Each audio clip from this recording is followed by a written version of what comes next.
Hello, everyone, and welcome back to another Pokemon card stream. It's me, Mr. Cardconomist. How's it going, everybody? We just got started for Monday night. Yes, this is the Monday nighttime stream. All right, we're setting up.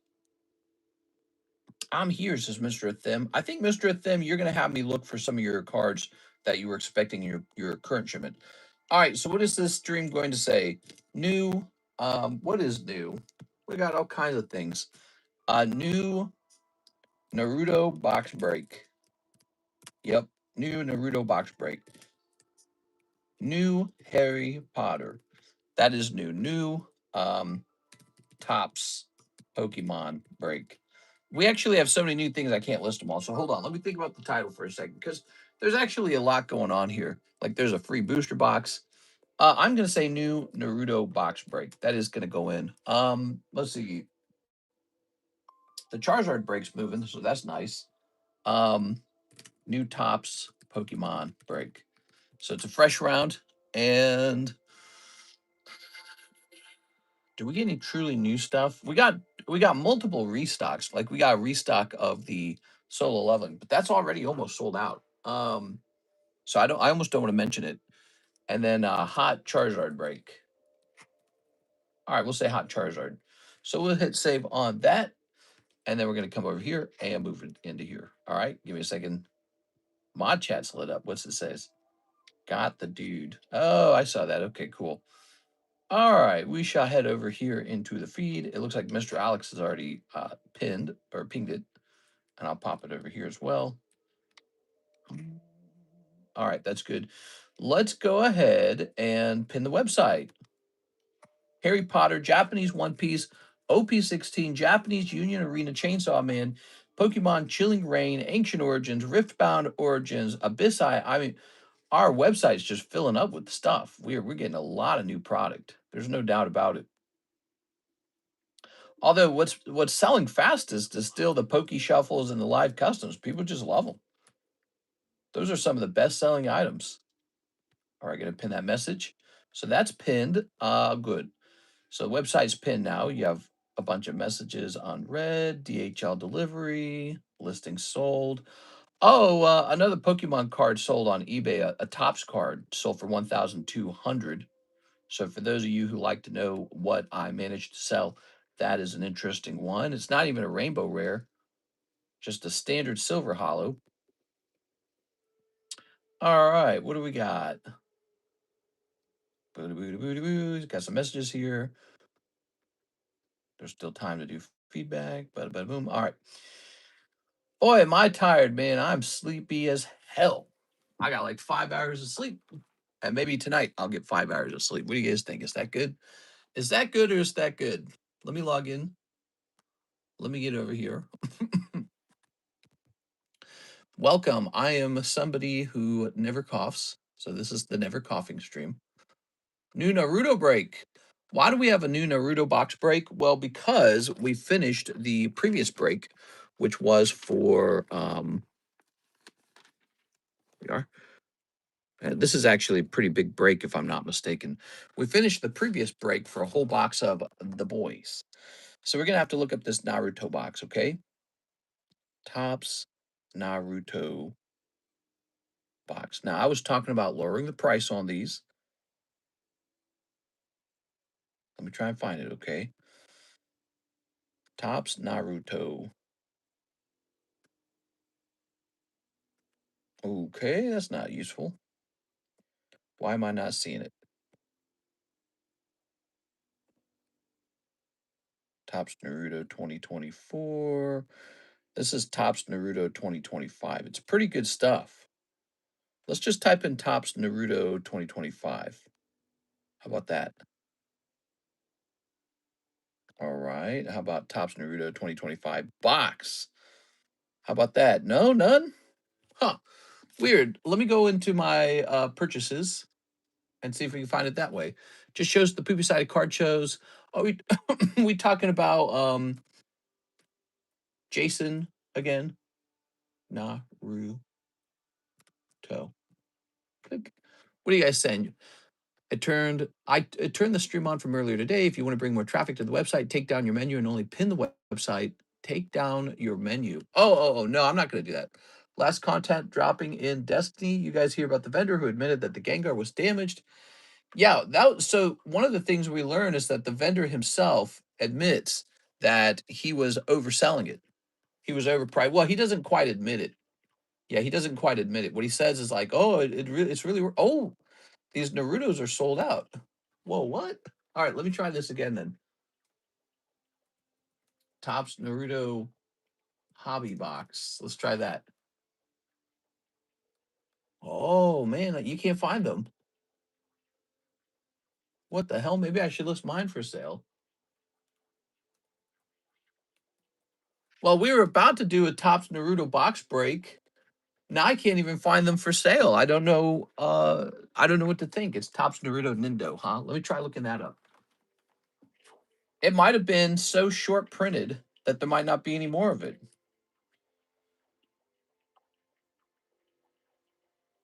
What the hell?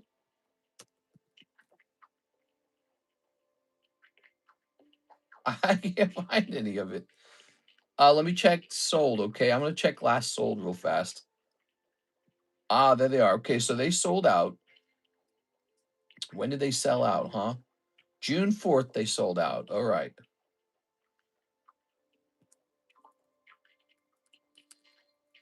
So it looks like I'm gonna be selling this for $40, 1 in 10.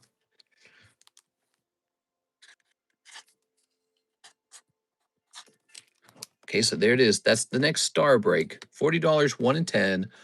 Naruto Nindo. It's a short print. It's a short printed tops product, meaning they didn't print a ton of it. And I was gonna lower the price on it, but apparently you can't even buy this anymore. You know, it's just not for sale. I don't know who's maybe there's a place you can find some for sale, but I didn't see it up there for sale. Very interesting. What are you guys saying? Update on Reckless Ben and Bam Bam got a no talking agreement passed by judge and Reckless Ben. What? Reckless Ben and Bam Bam got a no talking agreement passed by a judge. Reckless Ben cannot post episode 3. Dang. All right, this sucks. It shows the poopy side of card shows. Also shows that you got to know what you look for. I think I'd completely avoid dealing with children.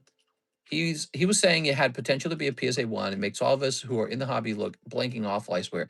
Yeah, I watched that. I know exactly what you're talking about. I watched that video. So, you know, the Jason Page story is evolving, just like a Pokemon does. Basically, what we discover is we were all kind of told that Jason Page ripped this kid off when he gave him his, AGS signature because there was such a value gap between the Gengar and the signature, right? But now we're kind of discovering that the Gengar is not as expensive as we were told. The vendor ripped the kid off first by overselling the card. The vendor sold the card to a kid for 150, but it's not a $150 card. It's a cheaper card than that. So he overpriced it. And then, under pressure, the vendor says, well, if the card got a PSA 1, it'd be $150. Yeah, but it's not a PSA 1. You can't price your card like it's already graded, you know.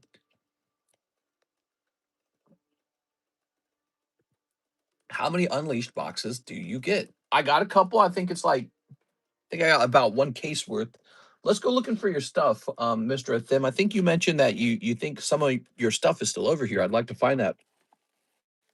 So we got a big bag here. We got a big bag here. Okay. We got a big bag here. So that's 3 giant bags.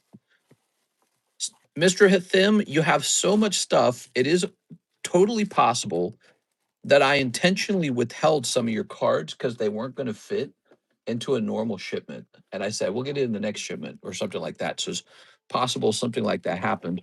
I wouldn't have known what was in the bag. I wouldn't have opened it up. But so if you're telling me maybe a little bit of your stuff didn't arrive, that wouldn't surprise me at all. All right, let's see what we got in this bag because I think I felt a top loader in this one. Let's see. So we got a top loader in here. Okay, you ever want to trade any of these hollows or junk cards? Just let me know, Mr. Athim. You can get rid of anything you don't want and take spots and breaks with them.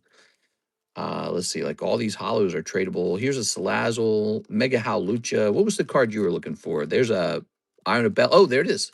Mega Gengar and Belly Bolt. All right, so that's what you were looking for, and we found it with no trouble at all. It wasn't hidden. It wasn't in an unusual spot. All that was going on, the bag probably got held back, or maybe the timing. I don't know. It was either the timing or the bag was intentionally held back because it wasn't going to fit. Here we are. One or the other. Okay. I apologize though, because you probably wanted that Mega Gengar. My bad, dude. You know what it's kind of, if you think about it, Hathim, it's kind of my fault. What I should have done is I should have opened the bag and confirmed there was nothing worth sending over. That's what I should have done. So assuming I didn't miss the bag, assuming I held it back because you had too much stuff to fit into the current shipment nicely, I should have confirmed there was nothing good in the bag. So if you wish, I can create a label right now to ship that one bag to you. Okay. If you prefer to just combine it with all your other stuff on your next round of shipping, I can do that as well. It's up to you. Let's see. Only one suffering is the kid who didn't get to enjoy the show and got turned into content. Dude shouldn't have falsified the condition. Pokey Singer shouldn't have given out a proxy card. I got to say this though. So I initially said this about Jason Page. Jason Page can sign a fake Pokemon card the same way he can sign a piece of paper. And AGS can just, they can actually authenticate the signature itself. So if they're saying, yeah, the signature is real, he can write his signature on anything he wants. So it's kind of interesting how the story, as it got more understood, you started to realize Jason Page made a trade with this kid that maybe wasn't as crazy as we once thought. I mean, the encapsulation's not free. That's like a $40 value encapsulation. And then the signature is just not free. So most places you will pay a fee to get a signature. What does that come out to? Maybe about 80 bucks.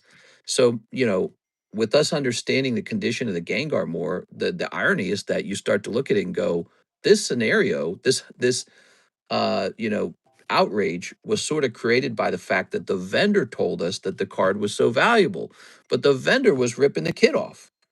So it's very interesting. Jason Page is still a cornball. I mean, all this stuff he does telling you, okay, you can get my regular signature or my special signature for 100. It's still a terrible look. And AGS encapsulating proxy cards also doesn't look very good. So, PSA would reject that. But I feel like the story actually has moved on to, yo, this vendor ripped this kid off. Because if the kid had gotten the Gengar for like 50 bucks and then traded that for a signature from Jason Page, maybe it wouldn't be so insane. It was insane because you're like, well, that fake card's definitely not worth 150. That was what was triggering me. So it's very interesting how the story is kind of evolving that way. All right. That's AGS. BS is a conflict of interest. Yeah. So Jason Page is wrapped up in this, but there's other actors too. Like, why is AGS encapsulating fake Pokemon cards, proxy cards? Okay, that's just a bad look, but that's AGS doing that. And Jason Page is probably just getting paid to have them do that. So, okay, Jason Page wants to make money. Okay, I get that. And then this other guy, the vendor, ripped the kid off and then told all of us that the Gengar was worth 150. So, yeah, there's multiple parties involved in the story. It's very interesting. All right, let's get to the list. Let's see what's going on here. Let's get to the queue. We took care of Hathim. So Hathim is now aware of where his cards are. He says, I'll keep it there until it piles up again. Okay, we'll make sure 100% it goes out. We have Eric Rodriguez. He says, Tops pack split to get us started out for the night. Eric Rodriguez is joining the next Tops pack split. Yes, we have a new one. This is round number 3 of the Tops pack split. It's been actually pretty popular.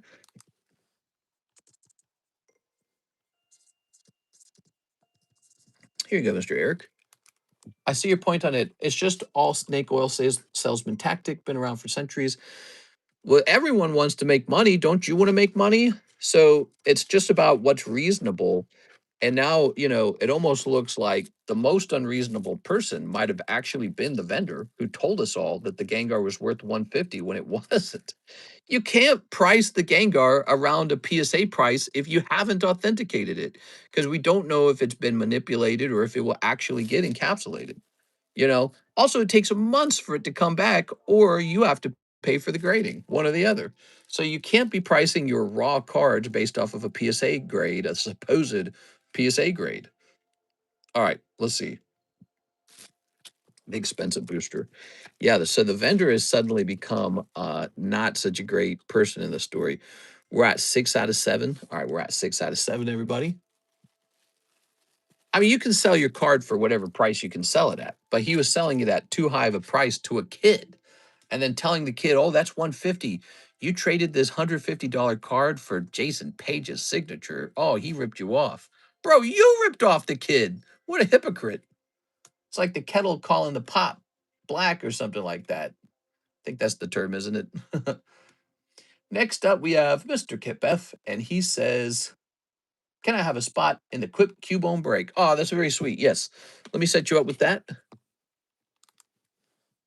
Mr. Kip getting a spot in the Quip break. But the kids were so happy. Yeah, the kids probably didn't even know what was going on, man. They're just like, look what we did. But the kid might have been there, and Jason Page might have actually performed his he might have sang live. I don't see any of you guys getting up on stage and singing live. That's work, man. That's hard work. So that guy's up there. He is famous for that music, and he's up there singing live. And maybe the kids actually find that cool and want to get a signature. None of that's really surprising. It really just came down to the unfair trade. But now you're looking at it going, maybe it wasn't that unfair. Maybe what was unfair was the vendor selling it for 150. A greedy vendor? No, I've never heard of that before. What? Nuh-uh, you're tricking me. There's no such thing as greedy vendors. Bold of you to assume I could climb those 3 stairs. I'm sweating as I type this out. The Gengar vendor used his tactic to upsell the card. Jason Page used his saying that his autograph is that valuable. Yeah, but his signature does have value. That's the thing that everyone has to keep, I guess fighting over, but it's because he goes and he tries to sell his signature. He shouldn't do that. But I consider his signature to have value. He is a person who is directly involved with the Pokemon TV show. Like the voice actor for Ash has value, the voice actor for Brock, the voice actor for Pikachu, the guy who sang the theme song. They're in a similar group to each other. So, he's a cornball, but he's still there. Here's Beatrice Mones. Can I get a spot in the Topps Naruto box? All right, you got it. No matter how you feel about him, he was there. He played an integral role in the way that we experienced the show. All right. And people tried to downplay that. And it's like, that's great. Like I saw somebody say, "Oh, well, anyone could have sang that song." I saw that in the comment section, and I thought, well, that's true for all songs today, right? Like anyone could sing Justin Bieber or Taylor Swift, but they didn't, did they? You know, Mister can sing the intro better. I wanna be the very best. Yeah, I know, Alex, but he's just annoying AF. Every person remembers that song like Mickey Mouse. Fem, he sang the Pokemon song. LMFAO, the voice of a generation. My ass. Kid was doing a trade down challenge. He says that again. He needs to stop saying stuff like that. But if he wasn't out there bragging and walking up to vendors and trying to make money off of his signature, I think if none of that stuff happened, people really would be looking at his signature going, "Whoa, this whole Pokemon thing is a big deal." And this is the guy who did the theme song. So again, he would actually have more Riz. He lacks Riz. He needs more Riz. No one would know who he was if he wasn't out there hyping himself, says Weston. Yeah, maybe to a certain degree. I think the way he's doing it looks kind of cheesy though.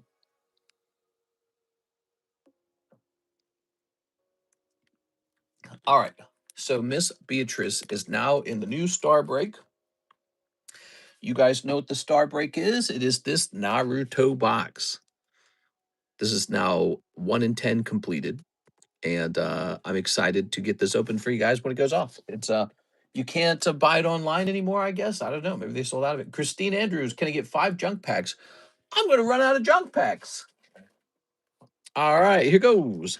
Win, 2, 3, 4, and 5. All right, 5 of those.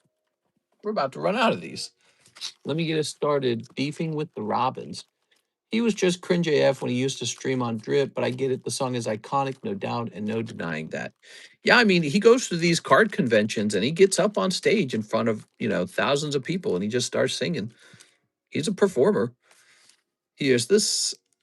It's sad that, I have to defend him like that because it shouldn't be something that has to be defended.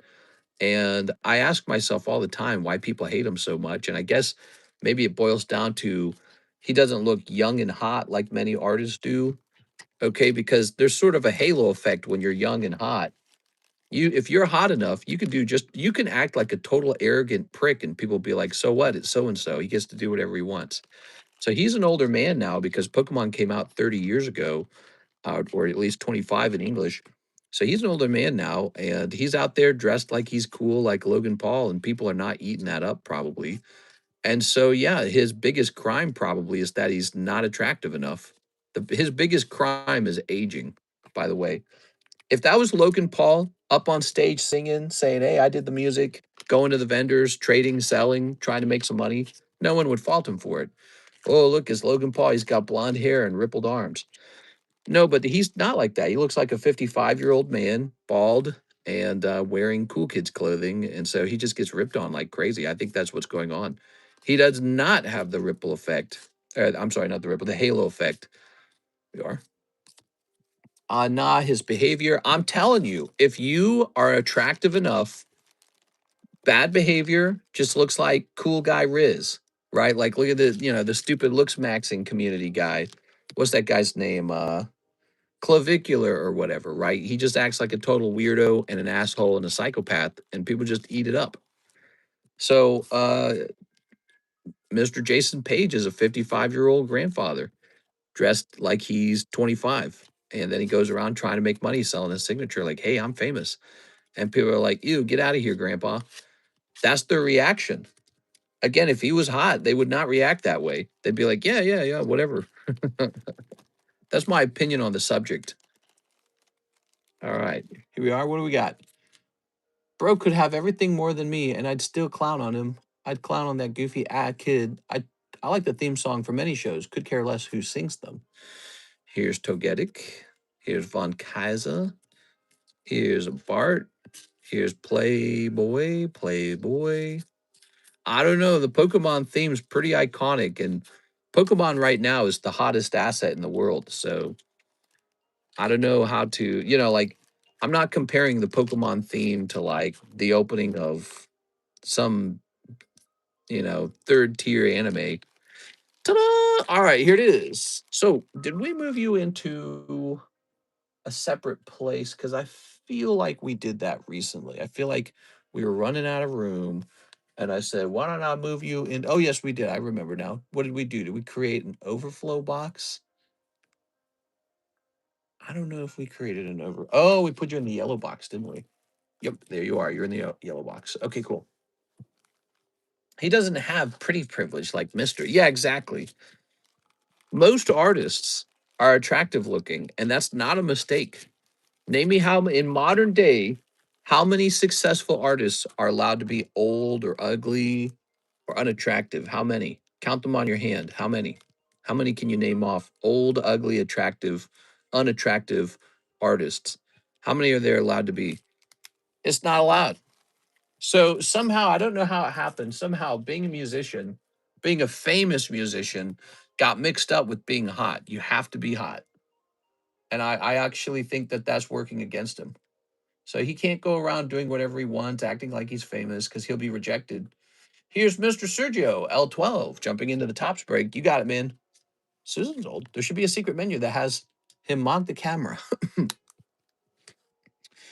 Sergio. Lil Wayne looks like a gremlin. All right, he's the one exception. No, I'm just joking. We got 1, 2, 3, 4, 5, 6, 7. The Tops booster pack is complete. All right, get ready, guys. Lord looks old. I am Lord. Yeah, yeah, yeah. I mean, Lord looks kind of like Stan's dad. Is your wife making more drawings? She's drawing pretty often. She's really into it lately. Yeah. She's gotten way better at it. Like, look at this drawing. I'm going to show you a drawing. This was her maybe like earlier this year, maybe last year, in fact. Here it is. Look at this drawing she drew. She drew, okay, it says 2024 actually. So this is just a little draft. And now look at this. Look at the significant improvement. Wow. Crazy. Okay. What's this? Is this another one of her drawings? What is this? Oh, yeah. She was trying to draw this too, huh?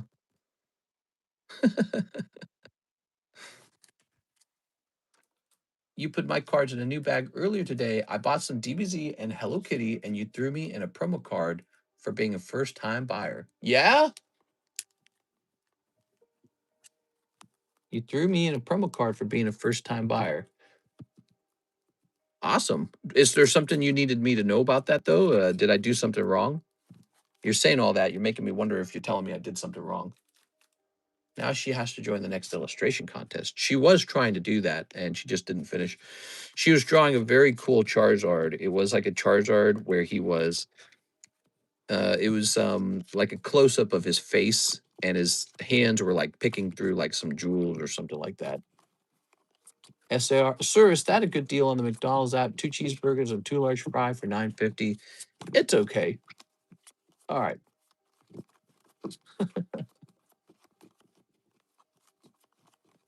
All right, give me a number.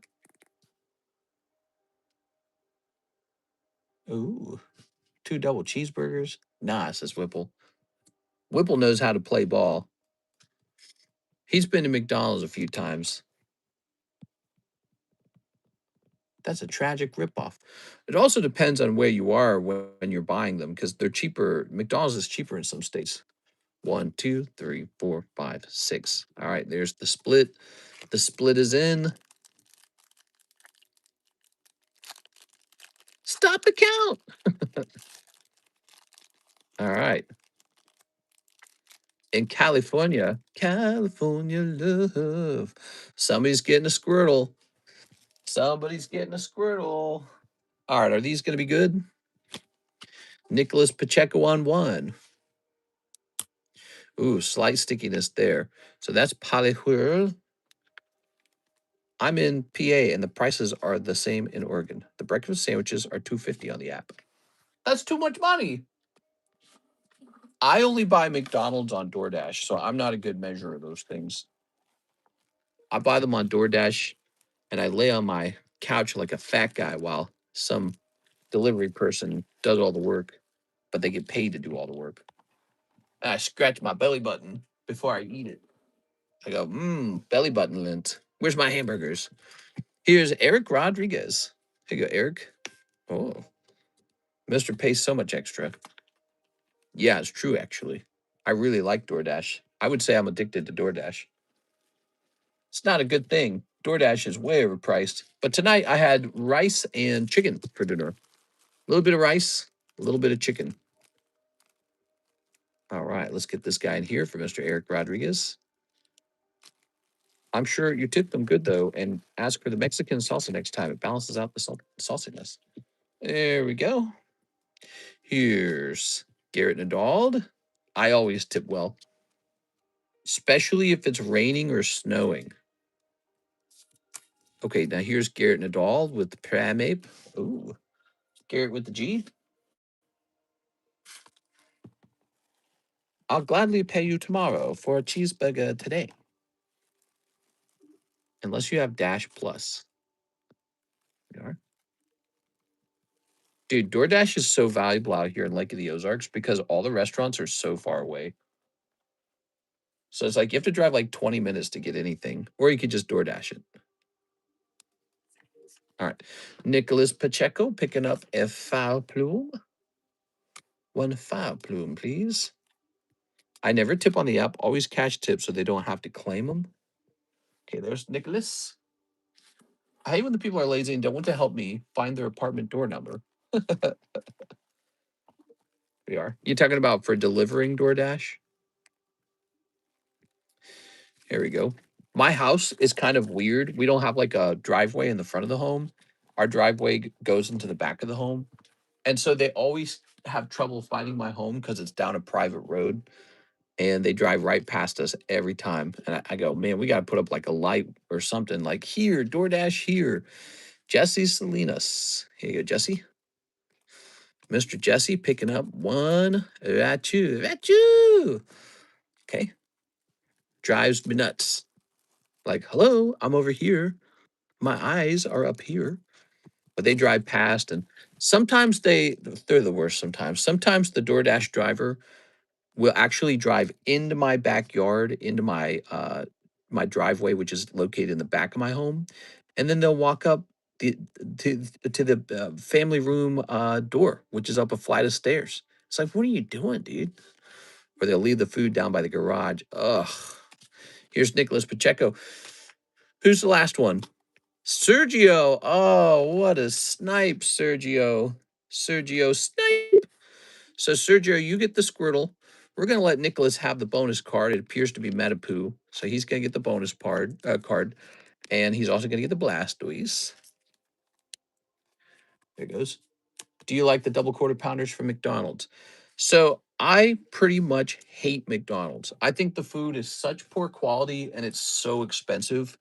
And it always gives me a stomach ache. I never feel well after eating it, probably because it's all grease and salt and preservatives.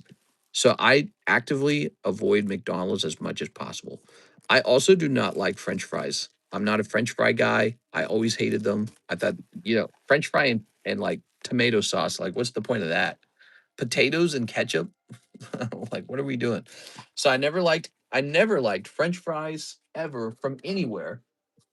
Actually, when I was younger, I didn't like potatoes at all, but that's because my parents made us eat plain boiled potatoes when we were kids. So I really hated them. But as an adult, people do all kinds of things to make potatoes taste good. So, I get that now. But I still don't like French fries. French fry is just like this way to absorb a bunch of oil into a piece of potato. And it's just like, that's not me.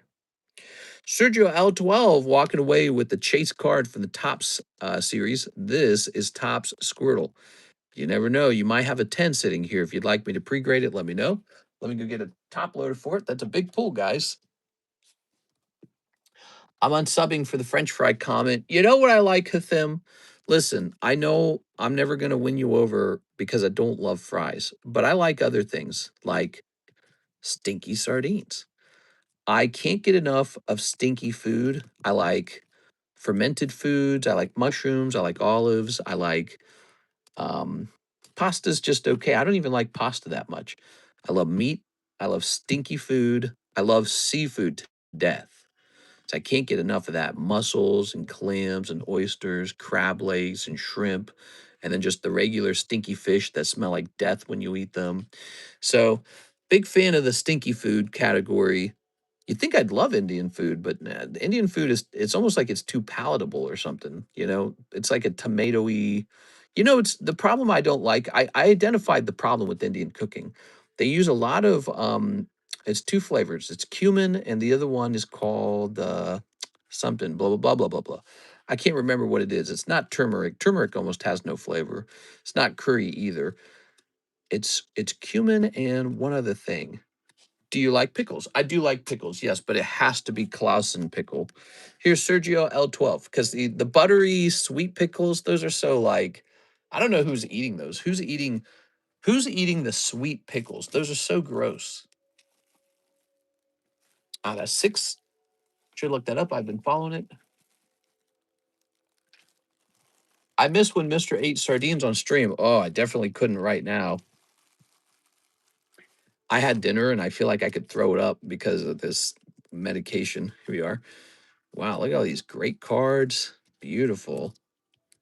And now, along with your Dark Dragonite, Vintage Squirtle. Is that not pretty good? We haven't pulled Charizard. I'll mention that. Charizard has not been pulled out of the set. And there's still Charmander, Bulbasaur, Pikachu, Arcanine, Alakazam. A lot of good cards could come out of the top set. Let me ask you guys a question. Do you want another round of the tops pack, or should I go hunting for something new? Let's go mark it as completed. So I'm not surprised that finished. That one was real popular. We're going to jump over here to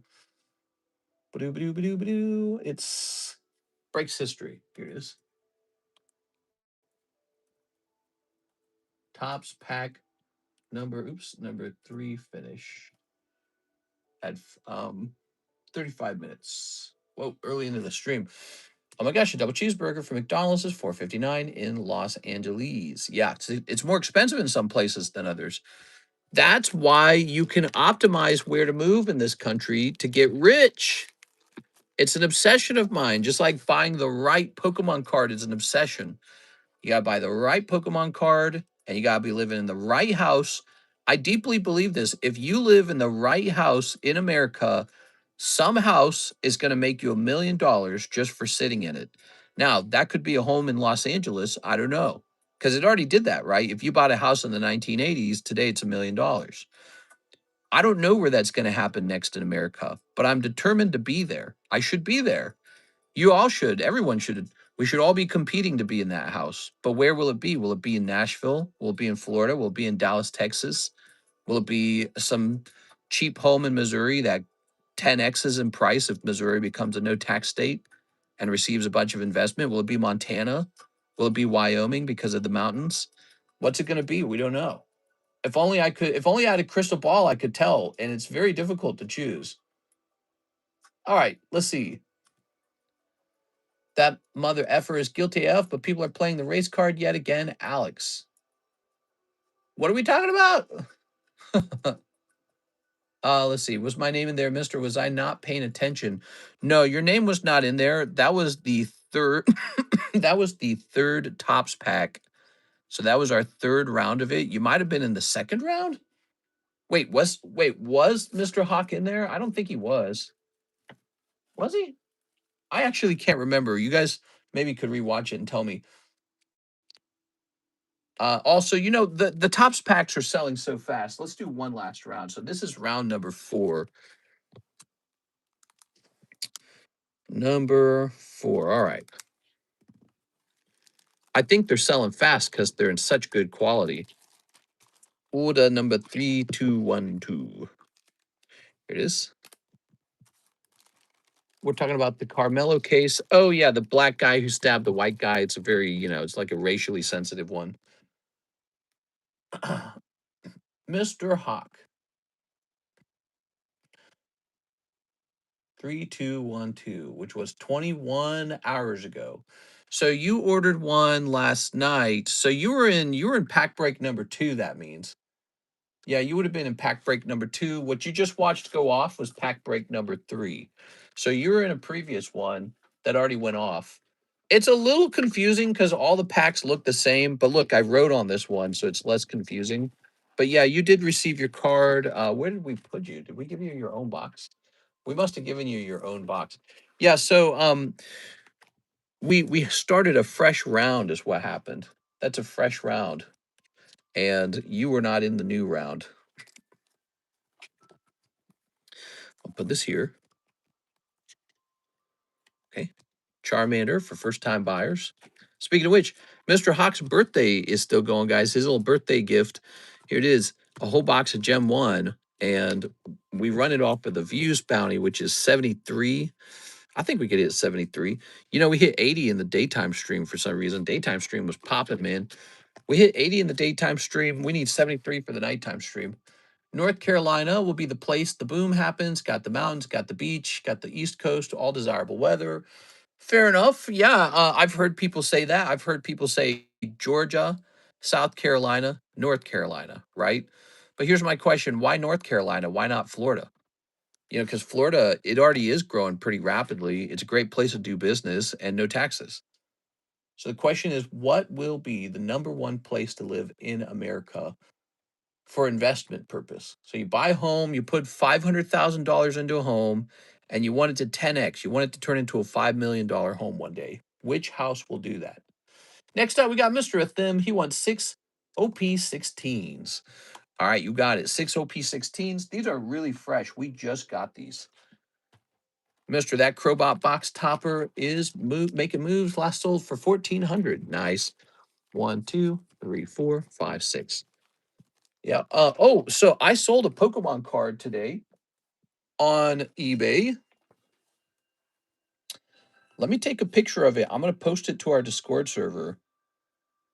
Here it is. I like to show off what's sold because it helps people understand the value of things.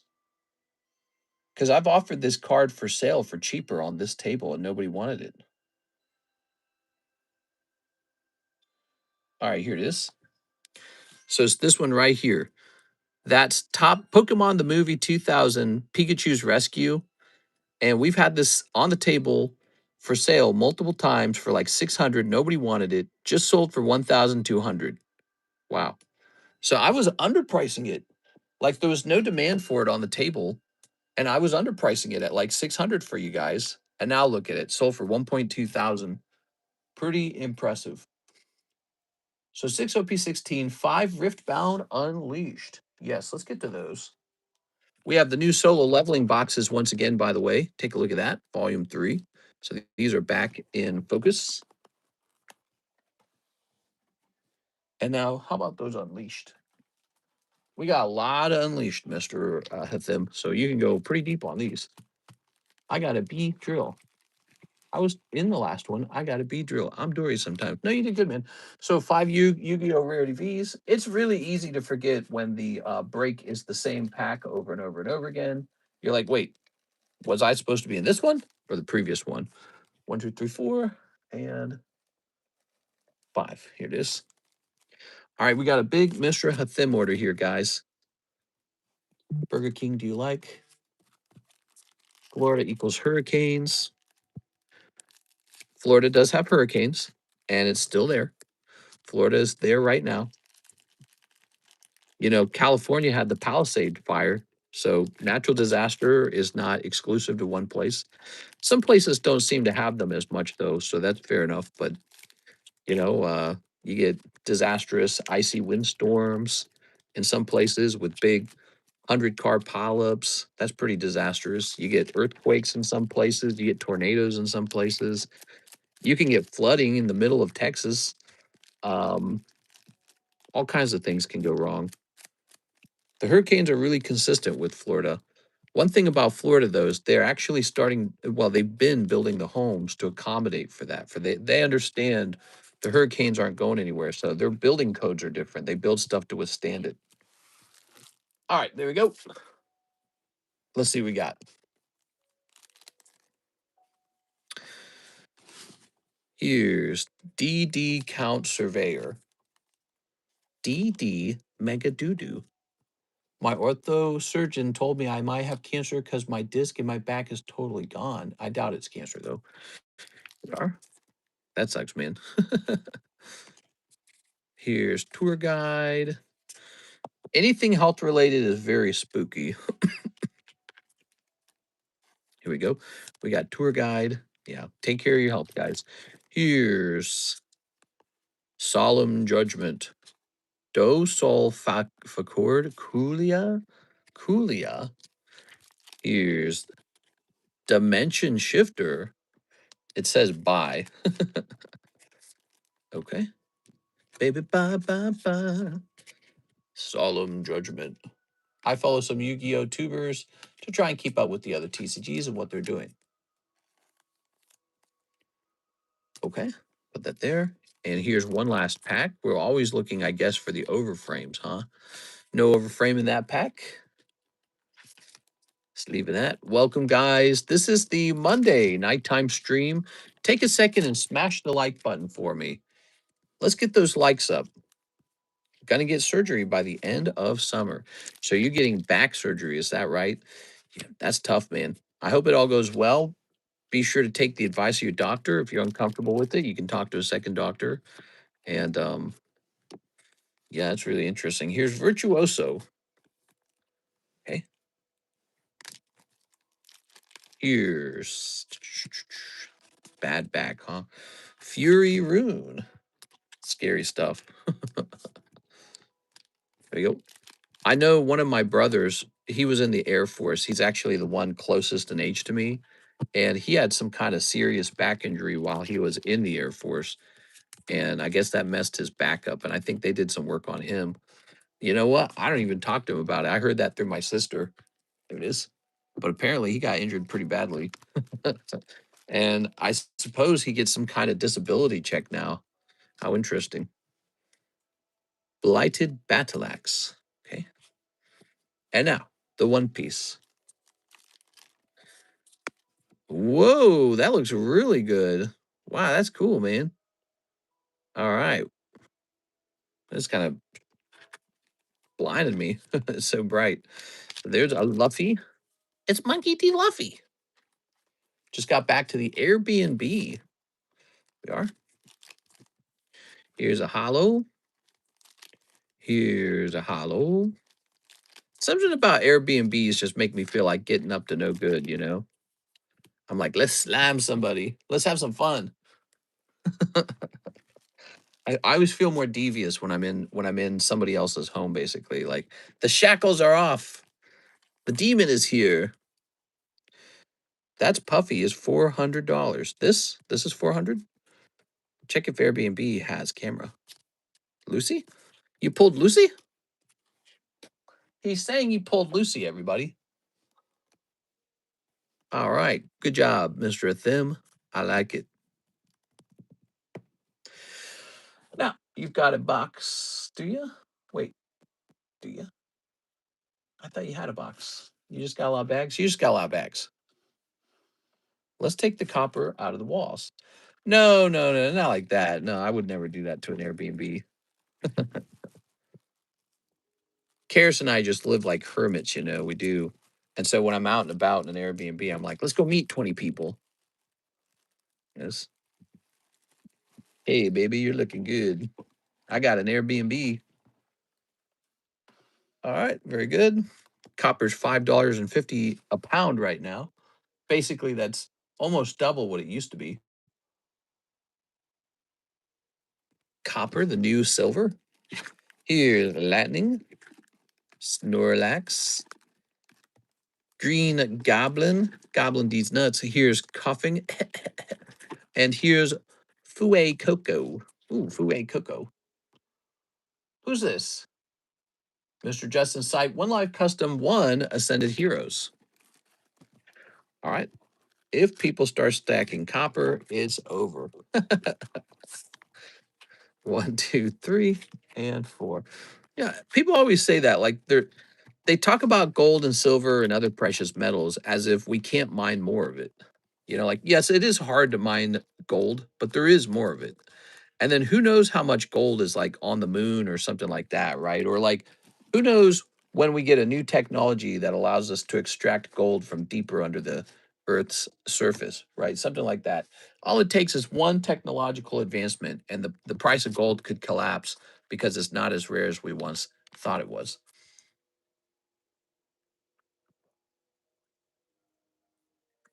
Like they figured that out with diamonds. Remember, people used to invest in diamonds. Not anymore.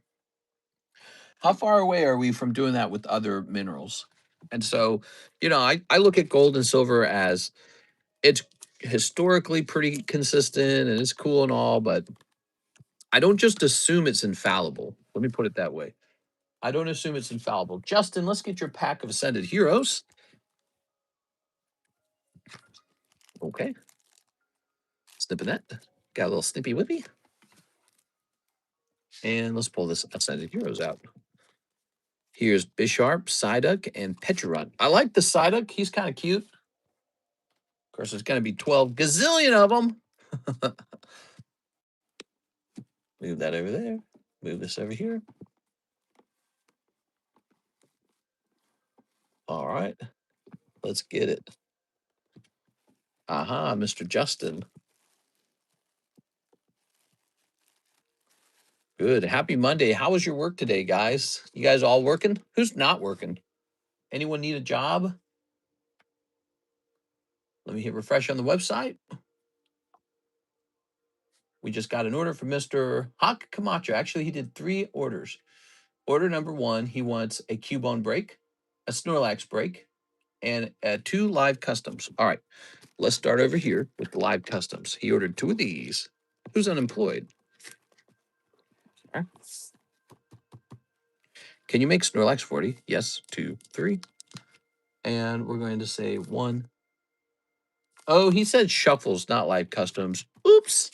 All right, let me grab this. So if you're going to lower this to 40, well, let me just lower it for you. Here, let me grab this. That is you. Okay, good. So we're going to say 40.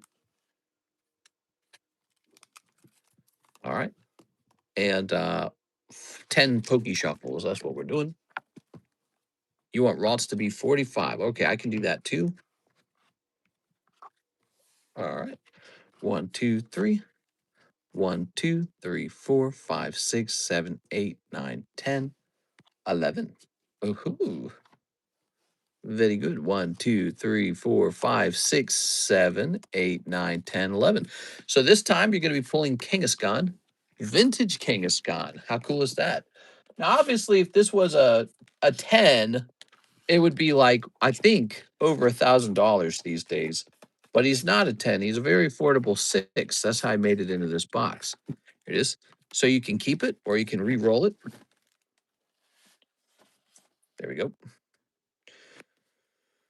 Okay, so I'll grab this.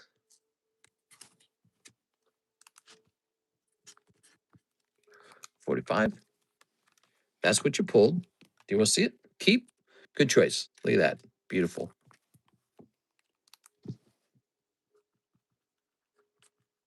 Okay. Pikachu go 50. Boy, Miss Alexis got a lot of shipping done. She had tons. So many boxes going out. I like vintage, my love. That goes to 50. He wants Snorlax to be 75.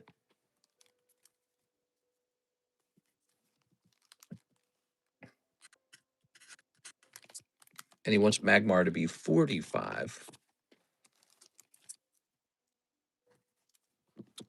Okay, 45. Can you make Marowak? Can you make Marowak $1? If I had one. Now, Snorlax break. I know what you're referring to. You're getting into this break. So this Snorlax break is a gym break, and Mr. Hawk is jumping into it. That means we need one more person for it to go off. All right.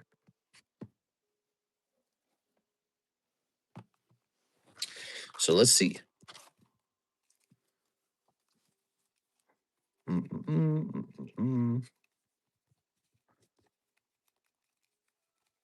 Let's see. You had a card, right? Didn't you? I think you did. Could have sworn you did. Aha. It's got to be this one. There it is. And this will say 1. All right, so we need one more person for that Snorlax gym break. Good. He also wants into the Cubone break. So that's Quip's drawing of Cubone. What's really cool about this drawing is she uploaded a video of herself drawing it, so you can watch it being drawn. How cool is that? Also, whoever pulls it gets to have it encapsulated for free. So the price includes encapsulation. There it is.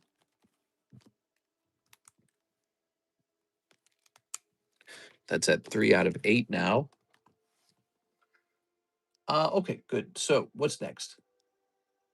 We have an order from Hawk. He says he wants copper coin Gibby.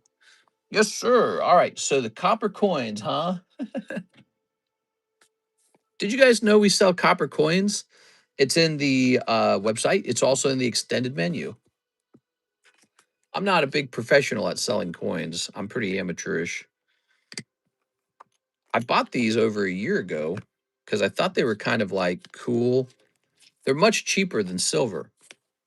And so the way I saw it is, why don't we let people have fun with copper coins because they're so cheap? But then they became expensive. So the price went up on them. The price of copper like doubled. And of course, these have a base price because minting coins at like a high degree of quality, it's not free. But yeah, look at that. Do you want to see it up close? So these are $12 per coin, and we can add one to your bag. Check it, take a look at that. It's like a huge penny, and it's made out of pure copper. And copper, believe it or not, is another one of those rare materials. It's not as rare as silver or gold, and yet it sort of is because they have to refine it and then it gets used all the time industrially. So it has that ability to become more finite over time, to be more in demand as countries get built up and everybody wants or needs copper, you know. All right, so there you go. There's a copper coin. And let's go put this into your bag. So you grab your bag. We've sold like 3 tubes worth of that copper now. That's a very popular item. I've been selling it for a while. And yeah, just kind of made me money because the price went up on it. The copper is a giveaway. Oh, he's giving away copper too, guys. Holy dude. All right, so we have your booster box giveaway set up, but we're also going to set you up to give away this coin. I remember when those coins were $4 each. Yeah, so the crazy part was I was making money at $4 each. Like I think I bought them for like $3 each, and then I'm selling them at like $4 each. And so I'm making like $1 per coin. Okay, so you buy 50 of those, you make 50 bucks over time. It's not a moneymaker. It's just there for fun, It's just like a cool little thing. And yet now it is a moneymaker. Now it's like I held the coins for a while and the demand and the price for them blew up online. And now you can't get them that cheap anymore. You can't buy them for $3 anymore. Any spots taking in a Naruto break? Yeah, actually, right off the bat, Miss Beatrice purchased a spot, and so now it's 1 in 10. We need 9 more people, or 9 more spots to sell. Let me put it that way. Oh, I hate it for things to be. I want it to be like looking real good when it sits here. All right, there goes. Those Naruto packs were one of the most popular things I sold for like a month. And then the price rose and they definitely dropped off after that. What's interesting now is I went to go see what their price was today and I couldn't restock them anymore. So they must be really popular.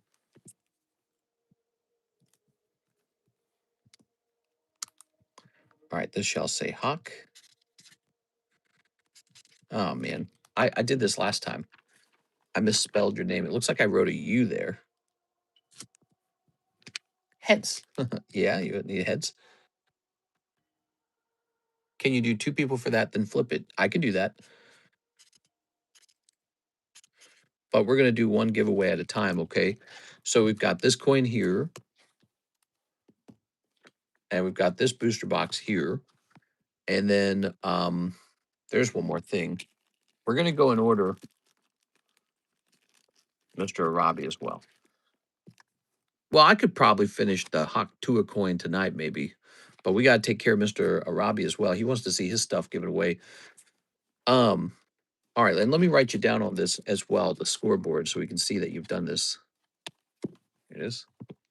Maybe do you just prefer it to be like an instant giveaway? Is that what it is? All right, let's see. This would be 102. All right. Okay. Set that there. Thank you so much for that. And then after that, he says he'll take a spot in the tops, I believe. Yep, there it is. So a spot in the new tops break. So round 3 of the tops break has gone off, and now we're on round 4. Okay, Mr. Hawk. We need the expensive booster pack sleeve. Here it is. Very nice. All right. Cool, man. Cool beans. Wow, wow, wow. That was a big turn. Let's see what's going on next. I'm going to delete these. We don't need these emails anymore. Throwing this away. Now we're gonna hit refresh. Anything interesting in the news today? Yeah, I watched the Xbox video game reveal, and I honestly did not love it. Here's Mr. With them 10 minutes ago. 5 Riftbound to Ascended and 5 Yu-Gi-Ohs. You got it. I watched the Xbox games reveal. First of all, they need to stop putting those indie games in there. They sneak an indie game in there, and it's just like, bro, we get it. It's an indie game. I never get excited for those. Does anyone get excited for those? It feels almost like Xbox is trying to say, "Oh, you're gonna love this 2D platformer or something." It's like, am I though? I don't know if I am. I'm gonna get some more of these Ascended Heroes.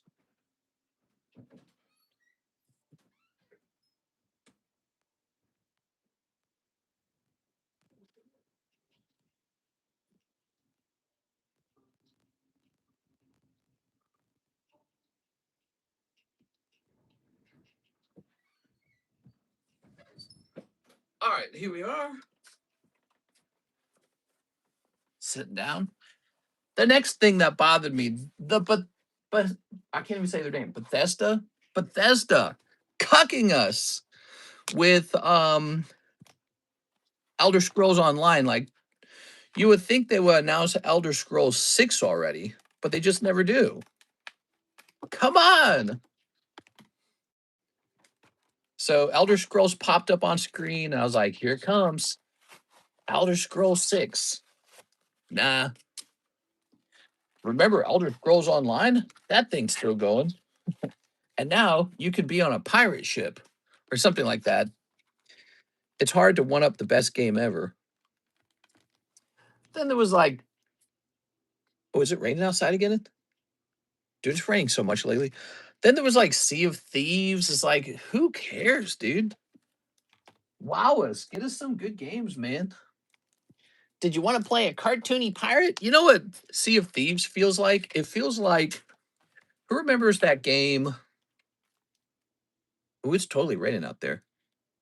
Ooh, you know what, guys? I may need to stop right now and bring something back inside. I got some packages. I'm gonna bring those packages back in, guys. It reminds me of that game. What was it called? Like Mini War or something like that, where like 100 players would just be little dudes shooting at each other. All right, give me a second. It's raining outside. I'm gonna bring something back in.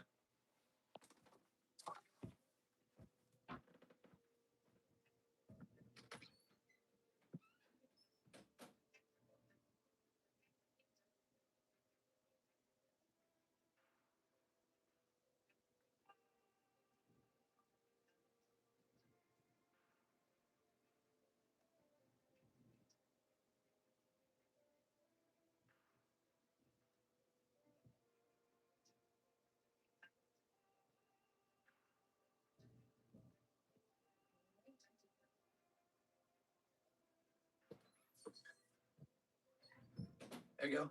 That storm woke Karis up too. She was awake. Okay, and 5 Yu-Gi-Oh! Rarity Vs. All right.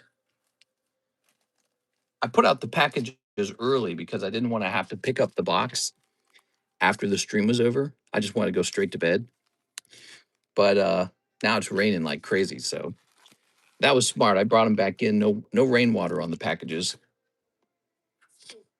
All right. I wish there would be another Elder Scrolls, but we all know they ain't gonna do that. They got to remaster the last one about 20 more times. Yeah. All right, here goes. So as I was mentioning in the stream, I watched the Xbox video game, whatever you want to call it. It's like E3, but it's like a stream, you know? It's like Nintendo Direct, but for Xbox. I don't know if they were calling it something. Yeah, it's like Nintendo Direct, but for Xbox. And they announced the new Halo. They showed off the new Halo. It's very shiny. It's not new. It's a remake of Halo 1. And then they showed off the new Gears as well. And it lacks a lot of the powerful emotions in Gears 1, 2, and 3. You can just tell right away it lacks that. It does look like it's very polished, like the graphics are getting more and more advanced. You know, they kind of showed off 1 or 2 new ideas. That was nice. There was a nostalgia factor. But other than that, I mean, it was just Gears. They didn't announce like, oh, you can do raids now or anything cool like that. It's just the same old, you know? Yeah, I those are the Xbox's two big titles, Halo and Gears of War. Those are the two big ones. And they're just doing remakes. The Halo is a pure remake, and it's launching on PlayStation anyways. Now, the Gears of War is not a remake. It's a prequel. But it's just, it's like it's not a new story. It's not new characters for the most part. It's we already had Gears Judgment, which was a prequel. It's just like, yes, I'm nostalgic for Marcus Phoenix. All right, let's play it. You know what I mean? I'm probably gonna buy it. I'm probably gonna play it, and then I'm probably gonna be done with it in like a week or something. That's probably what's gonna happen. Probably gonna play some horde mode, maybe a little PvP just for the fun of it, and then I'm just gonna be done with the game. They didn't announce anything about that game that suggested there's going to be like this high replayability with PvE, which is what those games desperately need. Right? Like the Destiny guys figured out how to unlock some certain degree of replayability for end game players in PvE mode. And that's what made Destiny so successful. And Gears and Halo never copied that formula. They stayed stuck in the same formula. So, as far as I can tell, we're getting like a new horde mode. I guess it's going to be probably horde mode, and it's going to be a bunch of people. Fantastic. But, the graphics looked really clean and a couple new guns, maybe a new bad guy behavior. I don't know. All right. There we go. Ta-da! Hey, I don't know if you remember me. I always ask about the 1935 Mickey Mouse trading cards. I was finally able to complete the Spain sets. I think I'm the first person to ever have a complete set. Yeah? The Spanish set? What are you talking about? The June Cosa collection? All right, here we have it with your Riftbound Unleashed. And you did pull this full art, but just the one full art, huh? And it's called LeBlanc. All right, how about these Yu-Gi-Oh rarities? Let's get those Yu-Gi-Oh rarities. Rust has character. Days is too boring. Bro Hawk, I'll teach you how to play Days. Anyways, so yeah, I watched the Nintendo Direct for Xbox, and the biggest exciting games were probably the Halo remake and the Gears of War Immersion Day or whatever E-Day, both of which do not truly have me shaking in my boots in excitement, just going, that looks kind of nice. That's my reaction. It's just sort of like a mild 6 out of 10. I'll try it out, World premiere. World premiere. I just Dark Souls would have been nice, anything FromSoft makes is like golden. So they're out there making real games. Yeah, I don't know, man.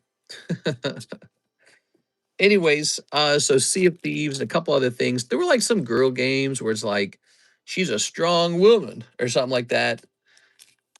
Uh, Obviously, I have no interest in those. Do those games make good money? I don't know if they do. Do those games make good money? Here it is. Tomb Raider's cool. I don't know if Tomb Raider makes money. We are. I never hear about those games doing extremely well, but they're out there making them a lot, so maybe they do really well. Here it is. Tomb Raider was cool because she had gigantic triangular boobs. Then they got rid of that later. They're like, nah, take the boobs away. There was like State of Decay. I remember State of Decay. I played that once, and it was pretty boring actually. So I don't know. Maybe the new one's really cool. Ooh, SnowRun AR. State of Decay. Um, yep, that's mostly it. There were a couple other games I can remember, like the Choo Choo Train game, the Time Traveler game, where it's like a clock or something. It was nothing to get excited about. All right, there it is. SnowRun. So that's the lineup for Xbox. I think Xbox is in trouble because not only is the console just, it's just what it is, but right, like they're releasing the new green see-through console. Like, who cares?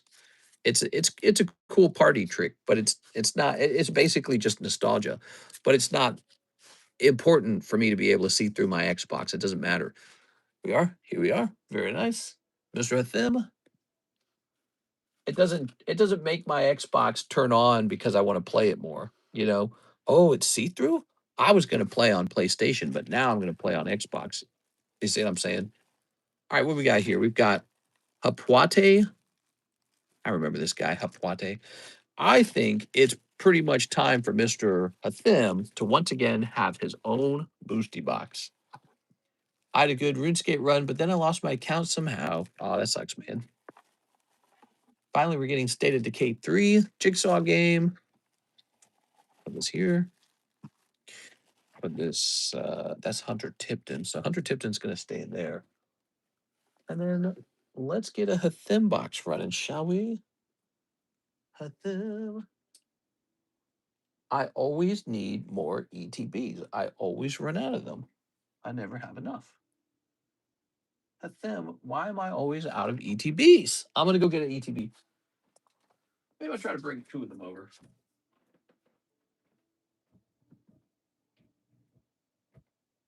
I wonder what Alexis does with all these ETBs. You think she's keeping them?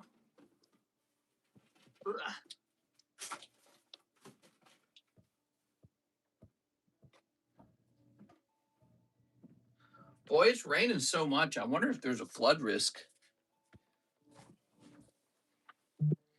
There we go. Since we're in a floodplain. All right. So that was my assessment of the Xbox games. How did I do, guys? Did anyone else watch that?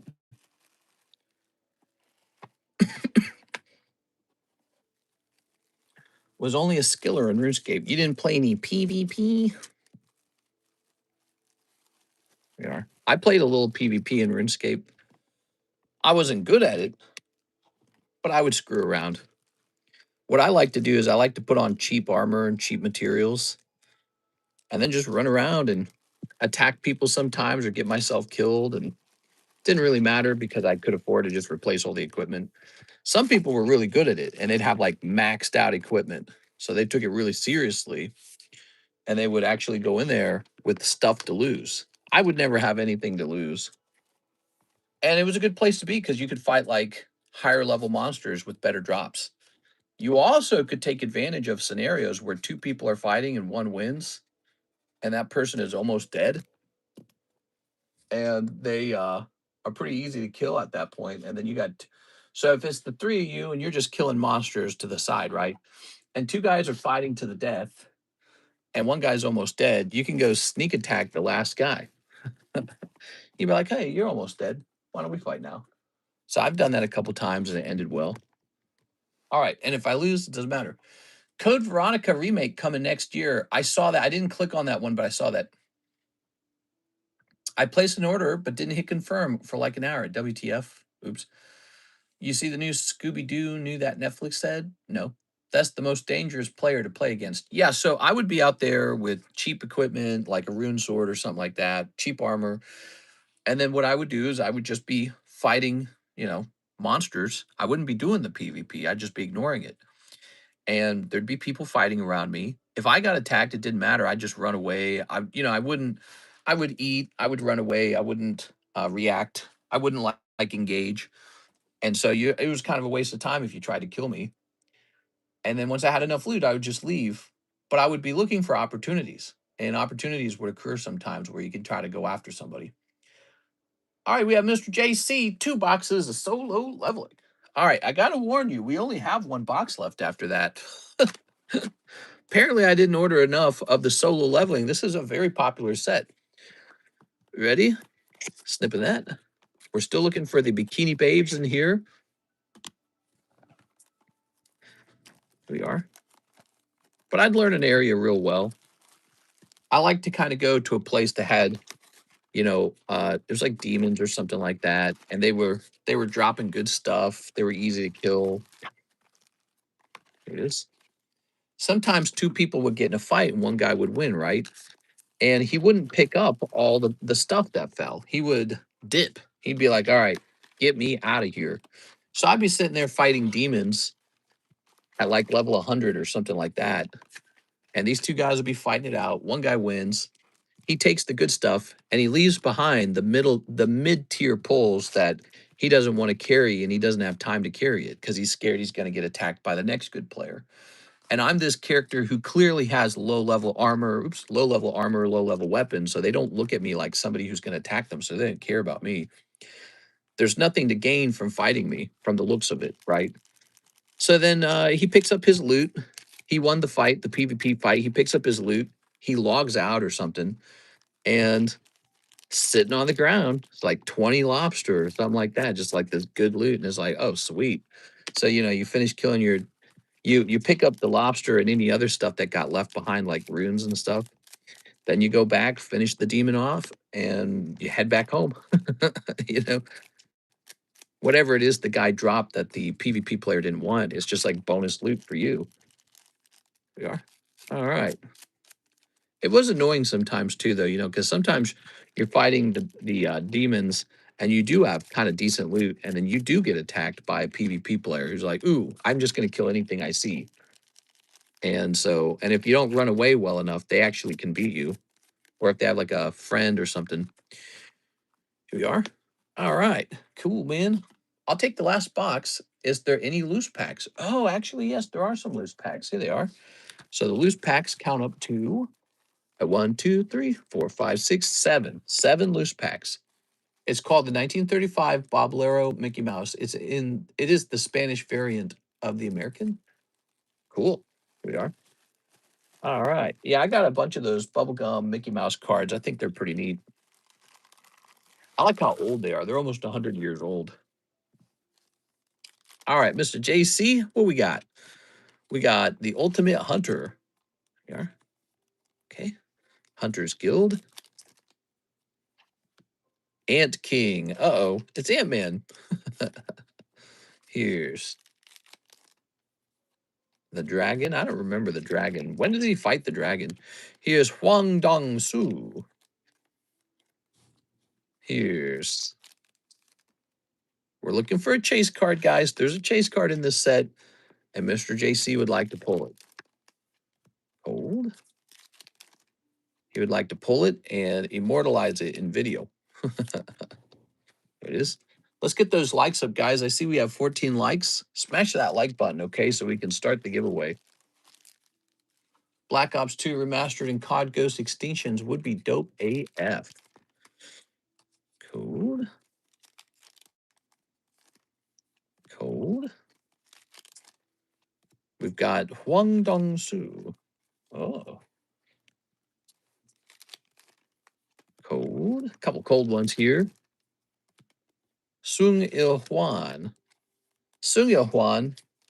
He's looking like, oh, what do we got here? I like this card. So this is a UR star. That's cool, man. Sung Jin Woo, star ultra rare. Good. Okay. Hold. Baek Yoon Ho. Oh, it's Baek Yoon Ho. Wow, it's storming out there, man. Real loud. You guys probably can't hear it through the microphone. All right, here's Baek Yoon Ho and Min Byung Gu. Chicken Jockey. They're making another Minecraft movie, right? All right. We got Goto Ryuji. Goto Ryuji, he's like the strongest guy. Certainly, he won't be like beheaded instantly. Here's Easel Radiru. Do you think the Minecraft cards are going to go up because of the new movie? I think there'll be a little demand for them, sure. I don't know if they'll go up like Pokemon went up, but then again, I don't know if anything. Whoa, look at that, man. The Shadow Army. That is a cool card. Let's get a little zoom going on. Wow, they definitely texture their cards. That's neat. I played Minecraft for 10 minutes and just couldn't. That's a common reaction, Femslayer. So what you experienced there is you entered the game and it was total bizarro world. None of it made sense. And so you didn't really play it. You logged in, but you didn't play. You got to have a friend get on it, the game with you and start playing with you. And it can become insanely addicting once you understand how it's really being played. Okay, so a couple good ones in there. No bikinis, but maybe in the next box. We never know. And this one's JC. So we got you right here. this week just sold a case of Evolving Skies, so I got some cash. Nice. A whole case of it? You had a case of Evolving Skies? That's a lot of money. Let's put this up here. Man, I'm tempted to do something like that. Start preparing for the next tax season or like moving or something like that. Mark J. Valerian for one spot in the Tops pack split. Also, do you prefer the Goth Kids or Vamp Kids from South Park? Um, I'm a vampire per se. It is. We need to drink the blood per se. And actually, I got my teeth from Hot Topic, and they're very sharp, as you can see per se. Mark Valerian. Let's see. So this will go into the pack split. Here are these bubblegum posers. Sold it for 18,000. That's nice, man. It's pretty good. All right, what's next? Hathim says one Ascended Heroes. Okay. One Ascended Heroes. One Descended Testicle. 5 of the Yu-Gi-Oh! Vs. 5 Yu-Gi-Oh! Vs. All right. 1, 2, 3, 4, 5. We are on a dark journey per se. Put this over here. Boop. 5 of the Riftbound Unleashed. So we're ready for the next box of Riftbound Unleashed. What? We need an empty box. I'll put this empty box over here. And now let's reach down and grab this guy. Okay, there we go.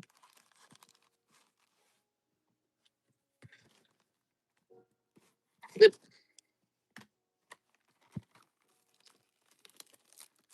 Okay. Yeah.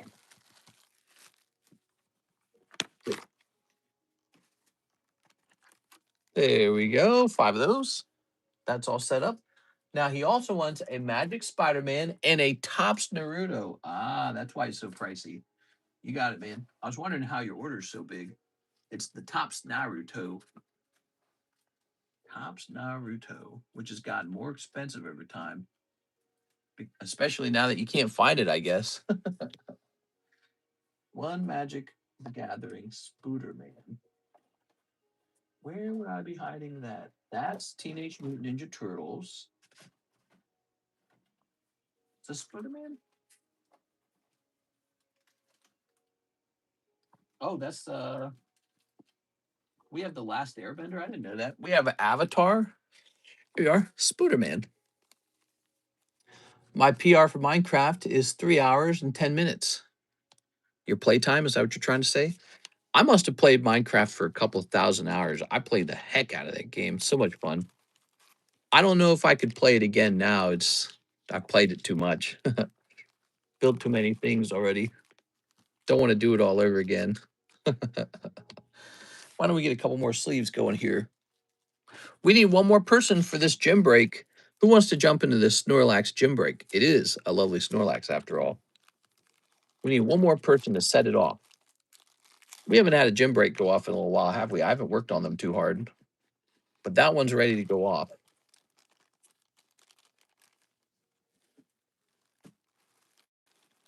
All right. Never played Minecraft.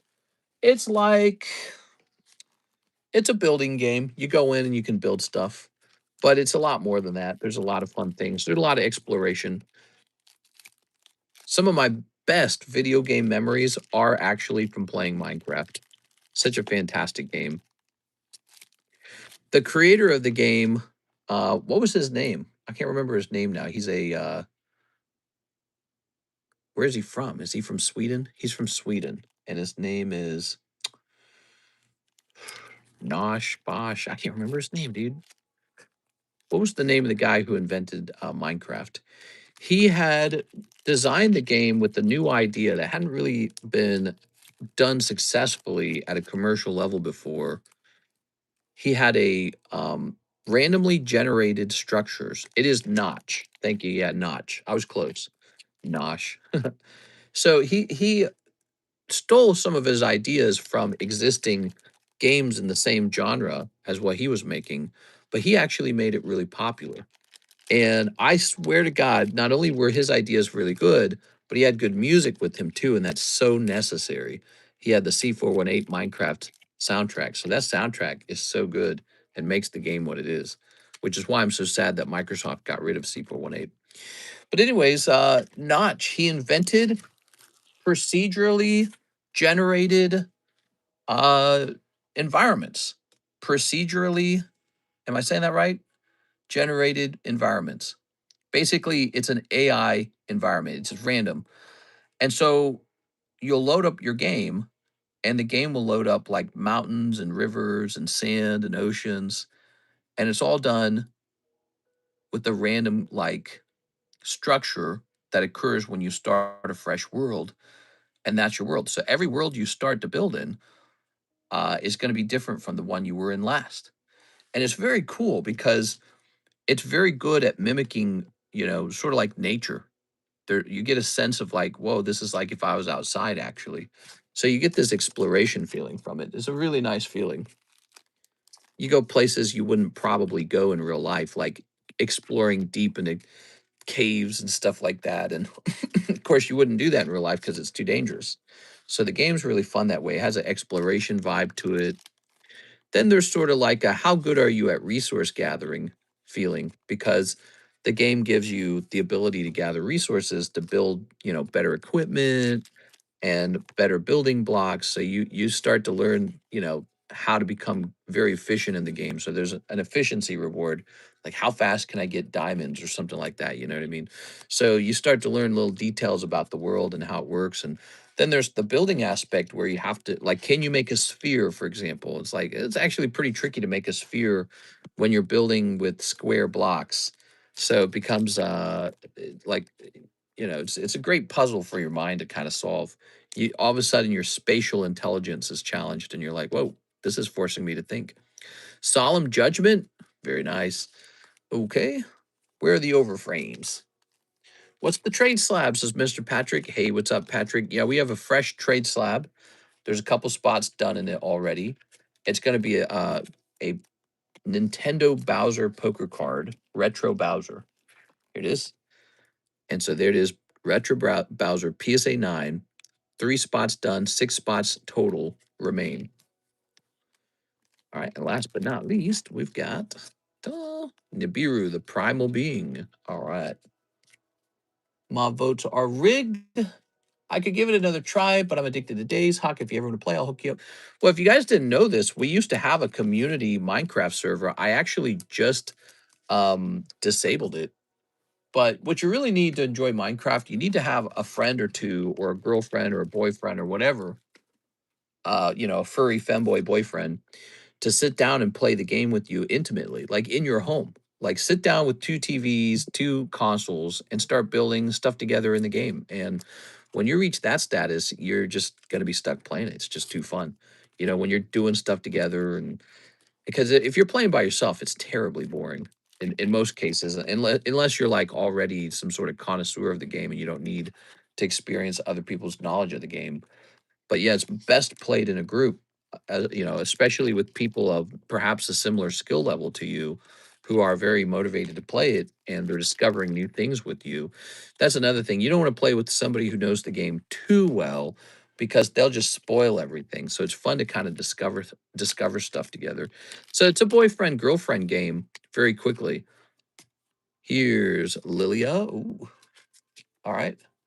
Furry boyfriend. No, thank you, Law. I'm just teasing, obviously. Okay. Petition to start another Minecraft server. We could start a brand new Minecraft server. It was costing me like $10 a month to do that though. And wait a second. Before we pop that magic pack open, let's clean up. Wait a second. I wasn't playing it myself personally, and then just a couple people were playing it, and it was cool and all, but it was costing me $128 a year to keep it live. We are. All right. Lilia. So back over here, this is going to be your Spider-Man pack. We've got Beetle, Legacy Criminal, not Beetle. Here's Mob Lookout, Spider-Man Brooklyn Visionary, City Pigeon, Savage Mansion, Lila, holographic assistant. Web Warriors. SP Doctor piloted by Penny. Spider-Man Noir. That's cool. Island. Mysterio, Master of Illusion. Rent is Due. Web of Life and Destiny. Ooh. Leyline Binding. That's cool, man. Look at that, guys. Ooh, very cool. All right. We don't open enough of these Magic the Gathering collector booster packs. They're very pricey, but also they give out some pretty cool cards. My friend said she used to love it until we started playing Days. Days. I think it's a game. Minecraft's a game you can always come back to. Like you can turn your game off and, you know, find yourself stuck in the middle of exploring it, wanting to build something cool together. Like, for example, I like to build giant cathedrals. And once I get started on that, I've just totally addicted until I'm done. All right, cool. That's sick. Oh my gosh, that card. That's a good card. Mr. Athim. Pulling a nice holographic mythic rare. Now, one last pack. He ordered these very pricey Narutos. Oh, I'll just go ahead and slide these out then, shall we? Ah, it's a cold pack, Mr. Athim. Jirobo. Hiruzen Sarutobi. Sakon. Sakon. Kiba Inuzuka. Here's Might Guy. He looks a little zesty. Neji Hyuga. Oops. Secrets of Mangekyo Sharingan. And Zero Motivation, the guy with Cloud Envy. There you have it. That's a cold pack of the Narutos. Maybe the next pack will be the hot one. Damn it, Naruto. What did you get the Naruto tops? I think they're sold out. We pulled a bunch of one-of-ones from this set, and that can only mean one thing. They didn't print a lot of it. And so I don't know how much of it remains out in the wild. I didn't see any more for sale. I only opened the sleeve boosters for Spider-Man, never opened the collection one yet. Yeah, I I uh, I tend to stock Magic the Gathering collector booster packs. They're a lot of fun. They go up in value over time, and you know the pulls are really cool. We need one more person in the Snorlax. If you already bought in, let us know. Here's Palace Athene. Here's Zapdos. I feel like this is definitely the kind of slab to go ahead and send off to the vault.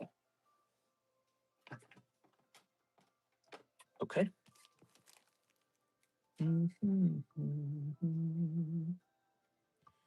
Mr. Pat Gibbs, he says a spot on the trade slab. You got it.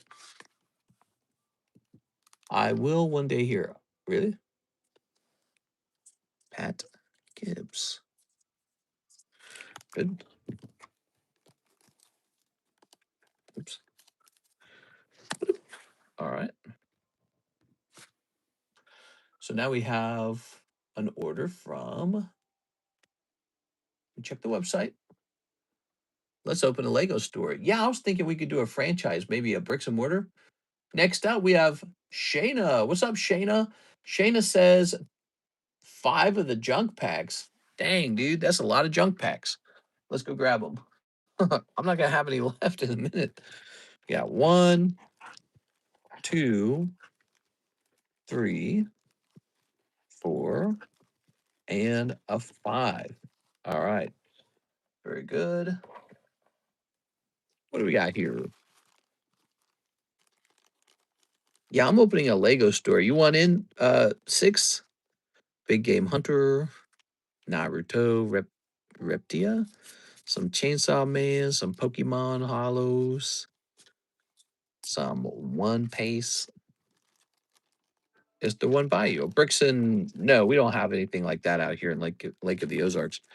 That'd be a cool store, though. Yeah, I imagine that would do pretty well out here. You know, there's a lot of people raising families in Lake of the Ozarks. It is, and it's kind of like all wholesome. That's it. You know, it's like countryside living, real calm. I imagine a Lego store would be popular. No competition either. I mean, there's just nowhere out here that sells anything like that. Here's, oops, we've got Dark Magician, the Dragon Knight. Kyle Pitts Falcons. Falcons. That's just a regular Japanese hollow. That's kind of cool. Fortnite. Some of the Simpsons. Here's an Umbreon. All right. Good. And what's this? Code. Oops. The girls. Wool. Okay. Pop that in there. And last pack. Legend of Zelda. There's some more Naruto's. Some more The Simpsons. Some more Playboys. Wow, that's kind of a nice one. Okay. And there we have it. 5 packs for Shayna. There you go. All right, Miss Shayna. I'm gonna grab your bag. Ugh. Should be in here. Okay. Thank you so much. No problem. Look how many cards that is. That's like a lot. A ton, man.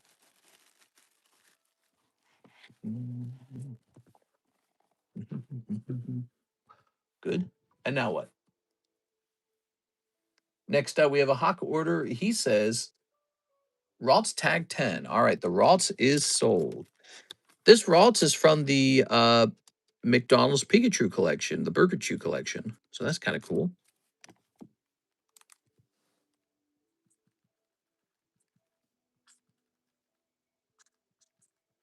Sold. Did we hit the view bounty? No, the view bounty is 73 tonight. Been a bit of a slow night view-wise. I noticed we don't have a lot of likes either. I don't know if hitting the like button helps the views go up. Maybe it does. But I can tell the views are very low. Just 16, not the views, the likes are very low. Just 16 people bothered hitting like. So that may be keeping the views down. I don't know. I don't really worry about it too much. So let's go ahead and get this filled out over here. We got this new consignment. We're going to say Javier Ralts 1045. All right, there it goes. Automatically hit the like. Yeah, there we go. Yeah, we just barely broke 10 likes a minute ago, but we've been live for an hour and a half, so that's not good. That could be a sign that we're just not having a lot of viewers. But I also think it's, I mean, we've had like up to 60 viewers already. I think it's actually just a sign people don't want to hit the like button. I get it. You don't like me. We'll set this over here. We also have to get him paid out now. So Javier needs to be paid out. It's a lot of work smashing that button. You can't underrate that. No emojis on mobile. Really? That sucks. There we go. Are they going to fix that? All right, there we go. Javier. This shall say 45 times 0.75. So we're going to roll it up this time to $34. So you have a total of 44. There you go. Very nice. Javier with a store credit of $44. Okay, what's next? We have an order from Mr. JC. Last box has 7 packs of solo leveling. You got it, man. Last box and 7 packs. So we're sold we're sold out of solo leveling in 1 day. I'm gonna go ahead and mark it. Let's see. Coming soon. So solo leveling is once again coming soon. And we're gonna head over to the website and update the product in the website as well. YouTube been acting wonky today. Jonathan said he paid too much. Did he? Okay, so we'll calculate that. Let's see. So it's a total of 10 plus 7, 17. So he should have paid $110.50. Okay, but let me go in here and mark it as out of stock. We're gonna hit update. Oh, what kind of prizes are in the shuffle? What kind of slabs are in the shuffle? Well, let me tell you. me tell you something. Let me work on this first. Okay, that's all up to date. Now we're back to this. So let's make sure that he gets his store credit. The Squeak Squad's here. What's this music playing? 110 minus 75 will be 65. $65 remains. Why are yawns contagious? That's a great question. But it shows you that your brain subconsciously is fine-tuned for social interaction, whether you like it or not. So you can't choose to not participate in it. The behavior of the people around you decide who you are a little bit. That's why all the self-help books tell you be careful who you're friends with. You know, surround yourself with the right people. Very important. All right. Be friends with people who stimulate your brain, get you all excited, and move you in a good direction in life. So here are the loose packs. And avoid people who kind of bring you down from that, you know? You just yawned and then I did too. What? It triggers a brain signal to intake oxygen. Snipping time. Couple of these. Why don't I make like a full-on ASMR stream for nighttime? Would that be funny? What if we had like some um what if I set it up with like a super high quality microphone and I only whispered. I didn't say much. I just whispered the whole time. And all of the sounds are the sounds of like the booster packs and stuff. And some of this. Okay. ASMR pack opening. The older you get, I think the circle of friends you have becomes way smaller. That's true. I had a lot of friends, but they all moved. I had most of my good friends moved to Texas. And then I had one of my very closest friends, he moved to South Carolina. I only get to talk to him on Facebook, and we just don't talk as much anymore. Like, oh, he left almost 12 years ago to South Carolina. And so over 12 years is what are you going to talk about anymore? There you go. It's like we haven't done anything. We haven't hung out. We haven't been anywhere together. Ooh, solo leveling. So now it's just me and Karis, you know. But yeah, I went to a bunch of guys' weddings and here we are. Sad. They all moved. And then this job doesn't exactly get you friends in real life. I mean, you get cool internet friends. You guys are, you know, we're all internet friends, but we never meet face to face. We don't live within the same city to each other, so there's no way to hang out. Oh, Sung Il Juan. Maybe that would be a good thing if I could like invite people over for an occasional, you know, like video games or something like that. I'm in Hawaii and everyone is leaving. Everyone's leaving Hawaii. Is that what you're saying? Yeah, I've heard of that. I've heard Hawaii has such a high cost of living. One of the highest costs of ooh, ooh, ooh, ooh, ooh. Yo, it was all worth it, Mr. JC. Look at this. Double star. All right, that's what we're looking for. Double star, everybody. Solo leveling. Look at that signature card. Sung Jin Woo. All right, very nice, man. I don't know what that's worth, but it's probably pretty expensive. Okay, that was a good round. He got a double star out of there. No bikini still, but you know what? That's a chase card. That's the hit. Yeah, probably is. Does anyone want to figure out what that costs? Do you want me to bring it up to the screen? Be curious what that's going for. We have more solo leveling on the way, so maybe when that arrives, we'll have another shot at that card to be pulled a second time. Hawaii is a tempting place. I like the idea of a tropical island that I can bop off to, and that it's pretty hard for most people to sort of get there and stay there permanently. So there's an attraction to that, sort of like just being far away from everything. Maybe that's the recluse in me talking, saying, let's go hide in the middle of the ocean. So the recluse in me says, hey, that's not so bad. And so, you know, I've thought about it. But ultimately, I think that the shipping costs would go way up for this channel. And then the worst part of all, the taxes. Ooh, the shadow army. So once again, I would get clobbered by taxes when I go to sell all my big cards. So the only way Hawaii makes sense is if I sell off my collection before moving. So you would sell all the cards, pay the taxes in the state you're living in, and then move to Hawaii. And then I don't know, is it good? Is I've heard of issues like island fever, where there's not enough places to go or things to see, and you can't really drive anywhere. Like I just drove to Nashville. That was a 7 hour drive, 7.5 hour. And I don't think you can do that out in Hawaii. You're basically just on the islands or you're paying for a really big plane ticket. There it is. Just things to think about, you know. So I hesitate with Hawaii, say, why not California? If you're going to do Hawaii, why not California?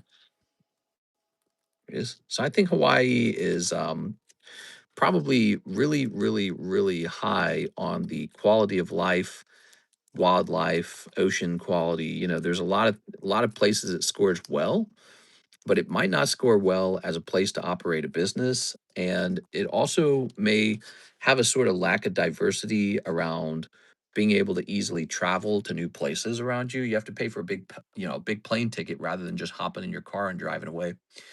Two of my closest friends moved out of the country. Out of the country, they left America to like what, Canada? Hey, mister, could I use 65 on 3 packs of Ascended Heroes? And you can keep the rest of the tip. All right, let's do that. So I'm going to grab you eeny, meeny, miny, mo. Here's a random box. Okay, there we go. Plus the fact that Hawaii has some of the most expensive houses in the country. And it's not just a calculation of like the initial entry price of the home, but like what you get for that money. So like you spend like $1.2 million on a home in Hawaii and you just don't get anything for it. You get like this older home. There's a risk that a hurricane can knock it down or a monsoon or something like that because it was built in the 1980s, but it's still 1.2 million and it's like and it's not that large, it's just this little home. So there's drawbacks to living in paradise. There it is. Some people say the way they want to live, they want to be able to hardly own anything and just be able to rent. Like they don't want to be homeowners. They want to just jump from place to place and rent. And that's cool. Kind of makes sense. Maybe you live in Miami one year, maybe you live in San Diego the next year, you know, especially when you're young. Don't forget to throw away the store credit card. Yes, sir. I think I did do that. I think I did it. Yeah. All right, you ready? Thanks for the reminder. My house is worth a million, but it needs a lot of fixing. Yeah, I've heard of that being an issue too. The cost to repair things is higher because there's not such a great variety of laborers. And then also the materials have to all be flown in or shipped in via maybe like a ship or something. Here goes. You ready? So I've read about that as well. So home repairs cost more in Hawaii than they do in the mainland. Here's Mega Lucario. Ooh, all right. Yeah, so there's certainly trade-offs. Here's Score Bunny. Wow, look at that Score Bunny. That looks fantastic, man. You guys seen this? I've never pulled this one before. This has got to be a harder one to pull. Wow. Okay. You know, here in Missouri, you could get a house for like $140 easily, 140,000. Actually, the house I'm selling one in Lake of the Ozarks. It's 3 bedroom, 2 bathroom, 2 full bathrooms, 3 bedrooms, 2 bathrooms. It's got a view of the lake. That's $170,000. It's nothing. It's basically nothing. I could buy those all day, basically, if I wanted to be like a landlord type, but I don't want to be a landlord. It's a very stressful thing to do. All right, Score Bunny and Galarian Obstagoon, not bad. I think you had a pretty good round, actually. Here we are. Ta-da! All right, cool, man. But again, I do like the idea of Hawaii. It's just in practice, I think it would be so expensive. I would just be burning money. So you're up here. Ugh. Let's bring your baggie down. Hey, what's up, Mr. Hunter Tipton? Like from Matson, now that I think of it, that would be a good investment. Matson Shipping. Here we go. All right. I hear a lot of Hawaiians move to Las Vegas. That's pretty cool. I wonder if they miss the water though, because Las Vegas is so dry. It's a desert. They don't get a lot of water. They don't have a lot of like vegetation, and they don't have a lot of water. So it's like a reversal of what you're used to having. No ocean out there. Probably a lot of pools though, but no ocean. Dark Golduck. And here's Fui Coco. Buying anything online would cost so much extra, I think. Yeah, so exactly. When I ship to Hawaii, it cost me, the shipper, cost me more money because I have to pay to get it all the way out there. Las Vegas isn't the place to live. I've heard a lot of people move into Las Vegas and then they move right back out. Next up, Joseph Smith, one of the Harry Potter Quidditch packs. So these are the new Quidditch packs. They cost $16. They're super vintage. They're like 25 years old or something like that. They're quite old, everybody. And let's see what he pulls. Hawaii is a great place to retire to. Here we are. Good. All my friends moved from here to Vegas. Yeah, I think they gave Las Vegas a nickname like the eighth island or something. I can't remember what the term was. Here's Vanish. Here's Mice to Snuff Boxes. Bloodroot Poison. Streeler. Ouch. Care of Magical Creatures. Quidditch. Petrificus Totalis. Here's Strategy Session. And Potions Class Disaster Hollow. Very nice. And Slytherin match. Oh, those Slytherins. All right. Ooh. That's a rare hollow. Your opponent chooses 5 of his or her cards and discards them. Those cards can come from his or her hand or from play or from both. Have you ever been here? No, sadly, I've never been to Hawaii. I have not been to California. I was born in California, but I don't have memories of it. I was too young. So I've been to a couple places. I've been to Mexico. I've been to Washington, D.C. I've been to New York. I've spent a lot of time in Florida. I've been to Florida like 4 different times. I've been to North Carolina, and now I've been to Dallas and Nashville.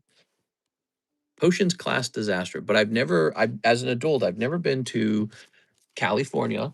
I've never been to Chicago, Illinois, which you'd think I would have gone to that one. And I've never been to Hawaii. I've also never been to Puerto Rico, which I'm curious about Puerto Rico a little bit. All right, but I've watched a lot of videos. I watch an enormous amount of content to try and understand America better and better and better. Like I said, I have a sort of obsession with wondering what's the exact home I'm supposed to buy in this country. It'd be very convenient if I just happened to land on the exact place I should be in Lake of the Ozarks. And I think Lake of the Ozarks has generated a return for me. Like, I'm pretty sure when I sell these homes, I'm going to make a profit. Joseph, did we create a new bag for you? Oh, we put you up here, didn't we? We put you up here. I got very lucky with this lake house that I bought. This one here, I had a real estate agent, look at the home, and he said we should sell this for 900,000. I bought it for 650. And it didn't go up in price. What happened was the sellers just wanted a fast sale. They wanted to get out of it because it was their mother's home and she passed away, and it was like heartbreaking for them. And they didn't live out here. And the agent listed it. And the moment it hit the market, there were like no good pictures. So I did research on the house and I realized it was a lake house. So I call up my real estate agent. I got a booking to see it instantly, like within hours of it being listed. I saw it and then I made a bid instantly. So I bid on the house and they accepted the bid. It sold. This house sold within hours of them listing it. So they must have been happy to get rid of it. But I know there was like a hesitation on their side, almost like so in at some point in the process, it almost seemed like they were looking for a way out. And I think the brother was realizing that the house had been undersold. So the sister wanted out and the brother didn't want out. But so, when your loved one passes away, there's a lot of grief, and you probably just want the house to be gone and not think about the grief anymore. Washington rains a lot and has medians everywhere. Oregon County, not the cities, is good. I like mountain areas more than flat. California sucks. It's catnip. Come to Virginia. Squeak. What was your favorite place you've gone so far? Um, Favorite's a tricky word. The most dramatic place I ever went, it would have to be New York. New York City. I spent a week in New York City. It's a very dramatic place. There's just a lot. Yeah, it would have to be New York. It's just got a lot of stuff. I toured the entire city as much as I could with my dad then. And this was a long time ago. I was a teenager. I was probably about 15 or 16. And I do have pretty sharp memories of it. And yeah, it was pretty cool. So much stuff had been built there already. Um, Nashville was pretty cool, guys. I'm not gonna lie. Nashville was neat. It feels cheap. It feels like very high energy. And then their whole Broadway thing, their Broadway street with the million hot chicks walking around in cowboy boots. I mean, there's just girls everywhere with their boobs out. It was crazy. It was just like, they got like the just barely anything on, and they're wearing their cowboy boots walking around in the street. It's like, where am I? Yeah, I'm like in cowgirl heaven or something. It was very surprising. But everyone was like drinking and partying, and every building was just like people dancing. So it was pretty shocking. Just the amount of attractive people in one place. And I was like, wow, Nashville is full of hot young people. And New York was kind of like that, but not everywhere. It's like New York was pretty mixed with all kinds of people. Nashville was just young, hot people. And I was like, how did they pull that off? That's pretty surprising, actually. Here's a thim. Let's see. He wants an ascended hero. Now, this is the next order, right? Yes, Hathim, one ascended heroes. Hey, let's get you a fresh round of these ascended heroes. I was genuinely surprised with Nashville. It feels exactly like Missouri, by the way. The buildings feel similar, the roads feel similar, the trees are precisely similar, and many of the people look similar to Missourians. Missourians have a sort of like German Irish look. So, but it's pretty diverse. Reminds you of St. Louis that way. So it's kind of like St. Louis City, diverse, and yeah, just the actual feeling is so similar to Missouri because the two cities are only like 3.5 hours apart from each other. So they're not that far apart from each other. They're actually quite close. Here it is. But Nashville is kind of exploding right now because of the no tax thing it's got going on. So it's exploding for that reason. Companies are relocating to Nashville. It's on their radar. They're saying, hey, we need to open up headquarters here. There you go. It's much cheaper than some places in Texas and some places in Florida. And there's no high property tax. Texas is high property tax. Florida is very hot and has hurricanes. Tennessee doesn't have those issues. It's got mild weather. All right, 5 Yu-Gi-Oh! Vs. So it's something I'm really considering. Okay, 1, 2, 3, 4. I've also been to Nebraska. So I've spent a week in Nebraska before, and I've been all over Missouri now. I've been to every major area in Missouri, so I could tell you all about Missouri. Yeah. Let's see. 5 Rift Unleashed. Missouri is pretty mid. It's also very cheap. 3, 4, 5. It's like one of those places like Iowa, Oklahoma, Arkansas. It's sort of like, okay, it's cheap, but why am I here? Might just be because it's cheap. I'm not sure. That might be the biggest selling point. One tops Naruto. All right, one tops Naruto. So this is a repeat of the same order. Is that right? Making sure I'm reading it correctly. We are. I currently reside in NE, stacked on top of each other like sardines. The island of Manhattan is small. The outer boroughs are much larger. Add on to that the influx of commuters from upstate Jersey is packed with all kinds of people every day. I would never want to live in a city with that many people. There's an energy to it. Also, but when you get out to the middle of nowhere, like out here in Camdenton, Lake of the Ozarks, there's a peacefulness. So, it's a trade off. You're certainly not bored in the city. You can get bored out here pretty fast. Looking at the same deer going, oh my God, they're giving me deer ticks. Looking at the same deer, wondering when you're going to get the Lyme disease.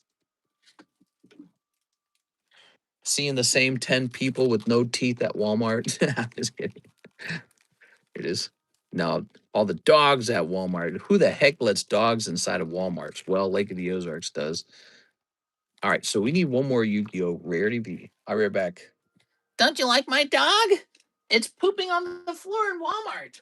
Don't you like it?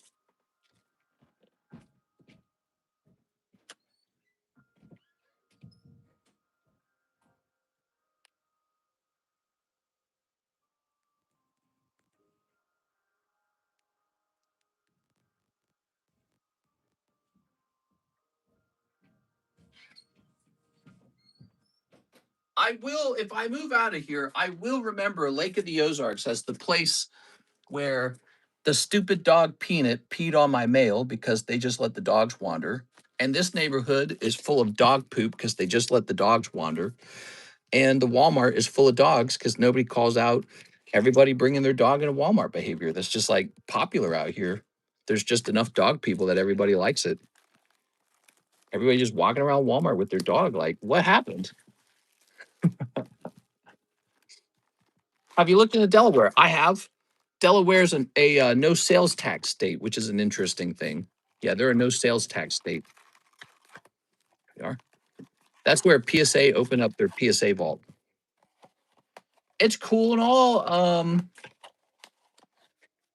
I don't think I benefit from it that much. We are. All right. He's a service dog. That's why I have 5 acres for my dogs. Nothing wrong with that. But I got a little old lady neighbor on my left and a little old neighbor lady on my right, and they both allow their dogs to poop in my yard. They just don't care. And I'm tempted to put up no dog pooping signs on my yard, but I don't know. I don't want to be like Scrooge, but I also don't want dog poop in my yard. So what do I do? Got to be either confrontation. I got to either be a jerk because they can't just be like self-aware and be like, oh yeah, people don't want dog poop in their yard. I complain about this all the time, but it's truly a nuisance.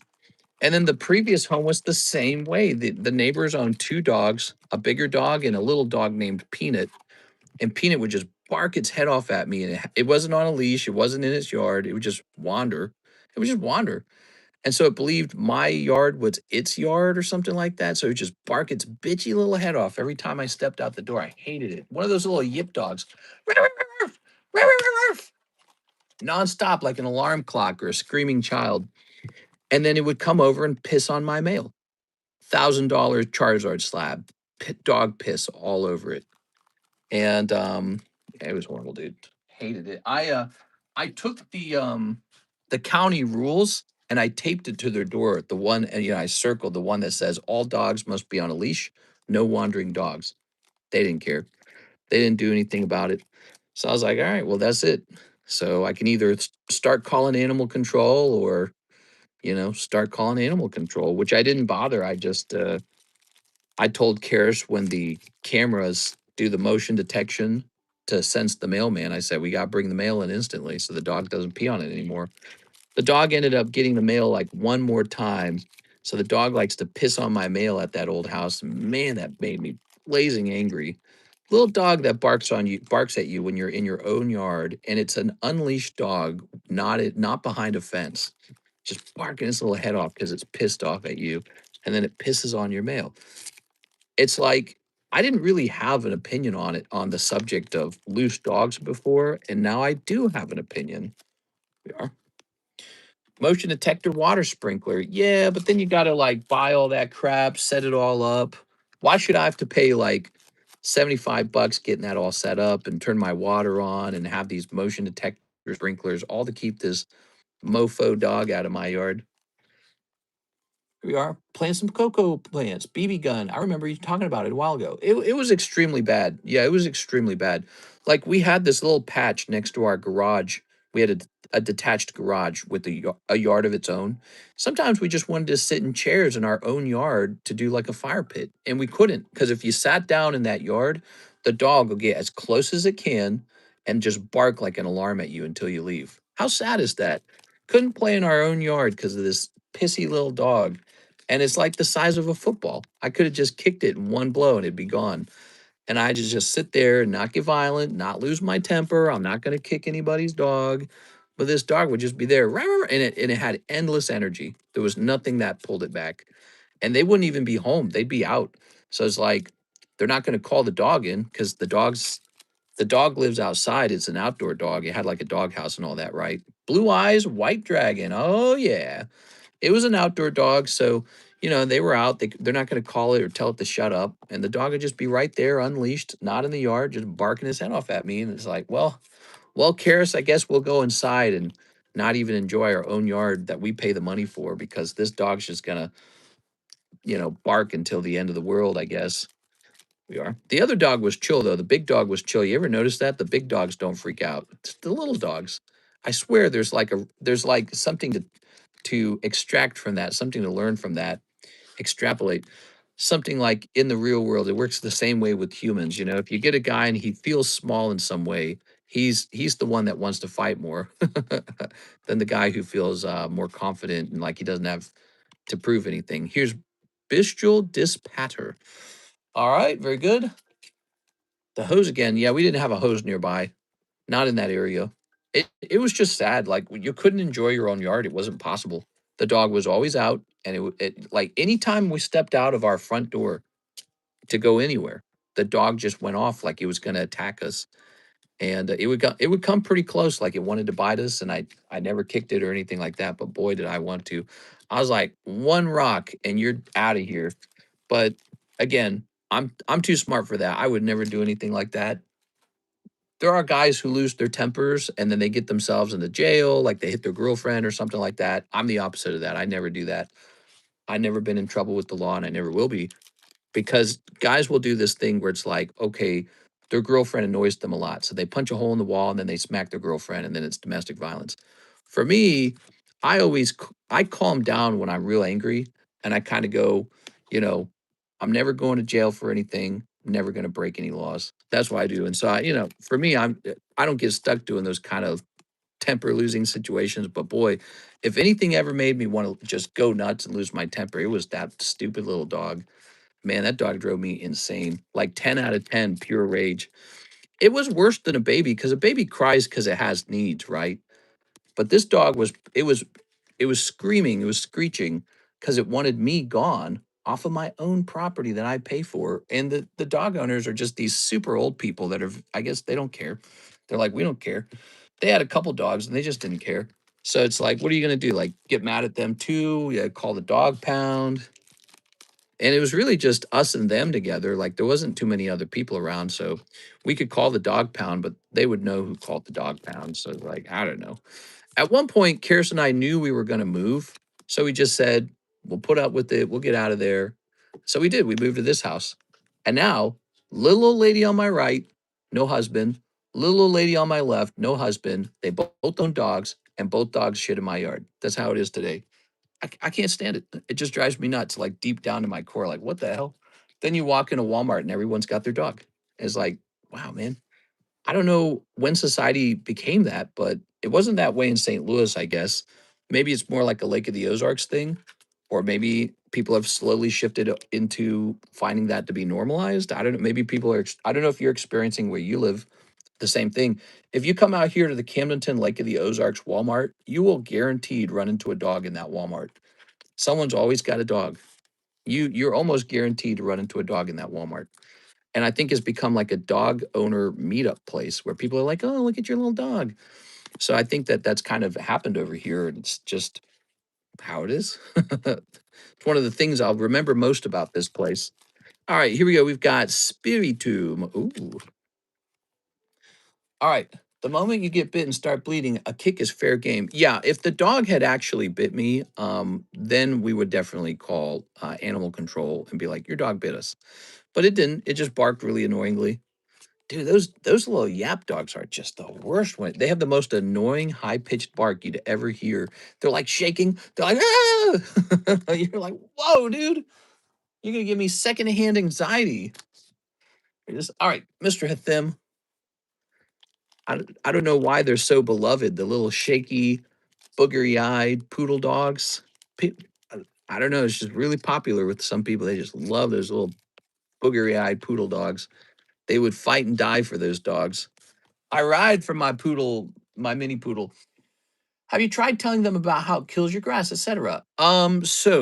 Karis has actually called the animal control a couple times because she doesn't like it either.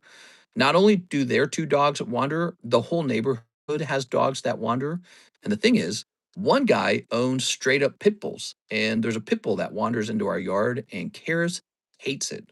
So she has gotten into the habit of actually calling animal control, and that seems to have curbed it a little bit. So the dogs don't show up for a while, and then they start showing up again, and then she calls animal control again. Here's Spider Islanders. Yeah, some guy's got pit bulls, and he just lets them wander, and it's like, Karis is like, I don't even want to go outside to do the trash because there's these giant wandering dogs, and they're probably friendly, but I don't want to carry a trash full of stinky food to the trash can. Oh, and they knock our dumpsters over. Did I tell you that? So the bigger dogs have the ability to knock our dumpster over and start ripping trash out, and they just toss it all over our driveway. Here's Spider-Man No More. Here's Spider-Man Web Slinger. Here's Common Crook. Here's Eerie Gravestone. And the dogs like bark at each other all day. So you just hear rah, rah, rah, rah, rah, rah, rah, rah. Flash Thompson Spider Fan. Here's a Web Shooters. I have a theory people who really love dogs actually enjoy the sound of the barking. Grendel, Spawn of Newell. I do not like the sound of barking. It's too loud. Here's Raging Goblinoids. We owned multiple dogs when I was a kid. So we had like 3 different dogs when I was a kid. They were all really quiet dogs though. So it was nice. You know, you just have your dog and it just didn't bark that much. Here's Arachne Psionic Weaver. I think there's some people who actually enjoy the sound of barking, so they get like a dog that barks all the time. And then there you go. There goes there goes the neighborhood. You've got the neighbor with the dog that barks all day. Here's Thrill of Possibility, like a beagle or something like that. And they just got like this ear crushing bark. Ooh, look at that. Beautiful. Thrill of Possibility. So but we had dogs growing up, and my mom always picked like these like the dog from Lassie, whatever that is. She liked that type of that she liked that dog breed. Here's Black Cat Cunning Thief. Ooh, got some Spider Girls. I've had 2 pit bulls growing up. Did you end up paying for part of the road or driveway your neighbor presented to you? No, actually, no. They ended up paying for it, or the guy who broke it, he paid for it, I believe, and then he just kind of left me alone after that. The guy who shouted at Alexis, by the way, was not that guy. So remember, there was a guy who kind of like told Alexis, like, "Oh, you can't come down this road. This is a private road." Different guy, unrelated to the road repair. Web Shooters, Flash Thompson, Eerie Gravestone. Okay. Damn, that was a sick pack. Congrats. Man, my emojis disappeared. Yeah, all mods lost them too. I don't know why. We are. Yeah, that is dangerous, mister. Those baby eaters. That's not good when they get into the pack mentality. I'm terrified of pit bulls. Spider-Man Web Slinger. Spider Islanders. Yeah, I don't think you know, like, so if I went out there, I don't care if a pit bull's out there, but that's because I'm like, you know, I'm a big fat guy. So what's a pit bull gonna do with me? Karis is like frail. She's like thin. She weighs like 100 pounds. You could like push her over. And I think so for her, it's a little scarier if like a larger dog comes around and decides to start loitering. Ooh, what do we got? Oh yeah, we got a hollow and it's numbered. Here's Shizune with the cute little pig. Ooh. There you go. Much much better pack this time, Mr. Thim. Yeah, Karis could not fight off a dog. She couldn't fight off Karis couldn't fight off like a cat even. She's just got like skinny little arms. She got no muscles. Shizune. Very nice. She's, you know, she sits on a computer and codes all day. She has like 0 muscle. The end of tears. Here's Genin Takedown. All 9 rookies face off. Kisame Hoshigaki. Hoshigaki. A failure's true power. Kuranai Yuhi. Kakashi Hatake, and enter Naruto Uzumaki. Cool, man. Not good that they roam around the neighborhood. Cats are scarier than dogs. We are. There we go. So the only reason I liked cats growing up is because you didn't have to take them out for pooping. They would just poop in the same spot. So there's a small convenience to that. I like cats for that one reason. Other than that, if I lived a life with no cats and no dogs, I'd be perfectly fine with that. Some people are like a cat person. Some people are like a dog person. I'm like a no animals kind of person. And no birds either, man. Birds are like squawk, squawk, squawk. And then they're like, I had a girlfriend who had a bird, and I very cruelly made her get rid of it one year because it became a really serious nuisance. She had it in the bedroom, dude. We were living in this crammed, like we were sharing an apartment with somebody, and we just had this small bedroom. We were crammed in the bedroom together, and I'm like, you gotta send it out or something. but her parents wouldn't take it either. So her parents didn't want the bird either. Oops. And so I've got this job that starts in 4 in the morning, and I got to get good sleep because it's a very physical job. And meanwhile, her bird's like squawking its head off all night, and I'm like, bro, I can't sleep. I'm gonna actually go crazy and burn the whole house down because I can't take it anymore. And so she ended up donating the bird to a bird sanctuary, and she was sad about it. She liked birds. It wasn't the end of the world either. But the funny part is, we ended up breaking up. So I had a girl where I made her get rid of her bird, and then we broke up later. We broke up like a year or two later. We are. So there's the story. How fun is that? All right. So, Mr. Hathim, ready? I could see Mr. owning a snake. Nah, wouldn't own a snake. No lizards, no stinky ass lizards, no snakes. You know what I like? I like it when there's no poop in my house. That's the number one. No poop. No poop in my house. That's the best feeling of all. You can't beat it, guys. If you haven't tried it, by the way, many people grow up with family pets and all that stuff. Try getting just like an Airbnb kind of thing, like you got a nice little house. Because I've experienced this nice little house, no fish, no lizards, no birds, no cat, no dog, no rodents. They're all somewhere else. And you just have a clean house. Oh, no smells, no dust, no fur, no poo poo cleanup, no barf cleanup. You don't have to buy them food. You don't have to pay vet bills. They don't do other things that are liabilities. It's nice. You just sit down with a warm blanket on your nice clean couch. Whew, you can't beat it. You can't beat it. So, it's I grew up with 11 siblings and a lot of pets. And now what I enjoy in life is not such a crowded house and no pets. That's the best feeling. All right, here it is. 3 more junk packs for Mr. PDX. You got it, man. 3 more junk packs. You ready? We are the Squeaker Squad, Mr. Squeak. Don't talk about no rodents. I know. I'm just being facetious. Here we are. Here we are. All right. We had 100 hamsters at one point, dwarf hamsters. Me and my brothers were all breeding hamsters, and we ended up giving them all away. And uh, you know, yeah, it was pretty intense at some point. It was like a multi-year thing. It went on for like 4 years. We had a lot of dwarf hamsters, and we just kept breeding them. It was like a science project. And so we had like 10-gallon tanks everywhere. Like the whole basement was full of 10-gallon tanks, and the smell of rodent poop and the smell of, like the food and the smell of the bedding and, and whatever mold came with all that. And then one day we stopped breeding them and we said, hey, this is pretty boring. We're tired of this. And so we started giving them away to like pet shops and people who wanted them. And eventually we had no more of them.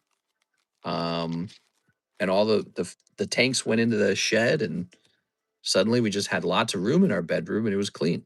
I was like, whew, same experience. I had this experience with the hamsters where it was just never ending smell, never ending dirt. And then when they were gone, it was like this weight off your shoulders. You're like, wow, I'm not responsible for a little animal anymore. Like I don't have to feed something. It's not going to die if I don't feed it. And I don't have to clean the cage anymore, and there's no more poop. Relief, significant relief. So that's my favorite thing in life these days, huh? Here's Corvus. Here's Robin. Here's Bart. Bart. Ooh, this is actually pretty good. You got a Matang poker card. This guy who is magnetic, I guess. Anyways, I know that story is not a feel good story, right? None of that. Look at that, Sephiroth. None of that's a feel good story. But you know what? It's real. Those are some real experiences I went through. We are. All right. You guys had different experiences going up. Ta-da! Let's go grab, let's see. Yeah, feel good stories like I love my truck and my dog and Jesus. That would be a feel good story. All right. Let's see. Let's see. I do this. I've done this multiple times now. You were in the overflow. We put you in the yellow box. Ah, haha. And you want kids. I'm sharply aware of how tough it is to raise kids, and they're all stinky too. But that one's more existential than having a pet, right? That's a little more existential. Like who's gonna inherit all these great Pokemon cards if there's no kids? Did she feed the bird by mouth? The bird by mouth? No, but like she would take the bird out of the cage and put it on her shoulder, and it would like bite her ear or something, and then it would just poop. And I'm like, bro, this bird just poops wherever it wants. So that was when I first learned that pet birds just poop everywhere. And bird owners don't care. Actually, rodents do something like that too. But at least with the rodent, the poop is like a hard little pellet. Not so with the birds. The birds have a nice soupy poop. Yeah, it's nice and wet. So you poop on your bed sheet and yeah, clean that up. And you're like, hey, let's climb in the bed now. Yeah, not good. My poop tolerance is very low. Here's Mr. Javier. 7 ascended heroes. 2 are for 6, and then 2 live customs using store credit. You got it, man. So was that using all the store credit? I see how it is. You don't like birds. Mister, why not train the bird to open your beer bottles? That's a good idea. We should have done that. All right. So let's see how this adds up. So you have $4 left over here. Here we are. All right. My dog never exploded poop up his back. I think I told a story where one of my roommates had that happen. Actually, it was my roommate in my senior year at university, and their dog, it was a pit bull. He diarrheaed all over their basement, and then he was like mad at us for not taking the dog out. I was like, we didn't know anything about this. How are we supposed to know your dog had diarrhea? But I never forgot that because he was like pissed off at me for not stopping it. And of course, I didn't clean the diarrhea. I'm not gonna clean it. They can clean it. It's not my dog. Yeah, that dog had a poop fest in their basement. It was like bean soup, man, everywhere. It was this and after they cleaned it, their carpet was stained brown where it happened. So it never improved. And I remember he kind of yelled at me. He's like, "You could have taken him out." I was like, "I didn't know he had diarrhea. I was doing homework." So, I didn't feel guilty or anything. But yeah, you could tell he was real upset because it had to be cleaned and I didn't clean it either, obviously. So that's up for them. Yeah, it was pretty insane. Bean soup, yeah, it was like a big bean soup. Like we're talking like a whole pot of bean soup. We're not talking like a side dish of bean soup. It was like the whole pot. It's like a restaurant-sized pot of bean soup all over their basement floor. It was a carpeted floor too, white carpet. We are all right. But he was a nice dog. He was a very gentle dog. But that was that one incident that was pretty interesting. We are computer. Show me 2 rats kissing romantically. Sounds delicious. Yeah, I get some bean soup in here, guys. Oh yeah, bean soup. I swear, I think that guy thought that maybe Karis and I and him and his wife were gonna do like some swinger stuff. I'm pretty sure that was on his mind. We are grabbing this. All right.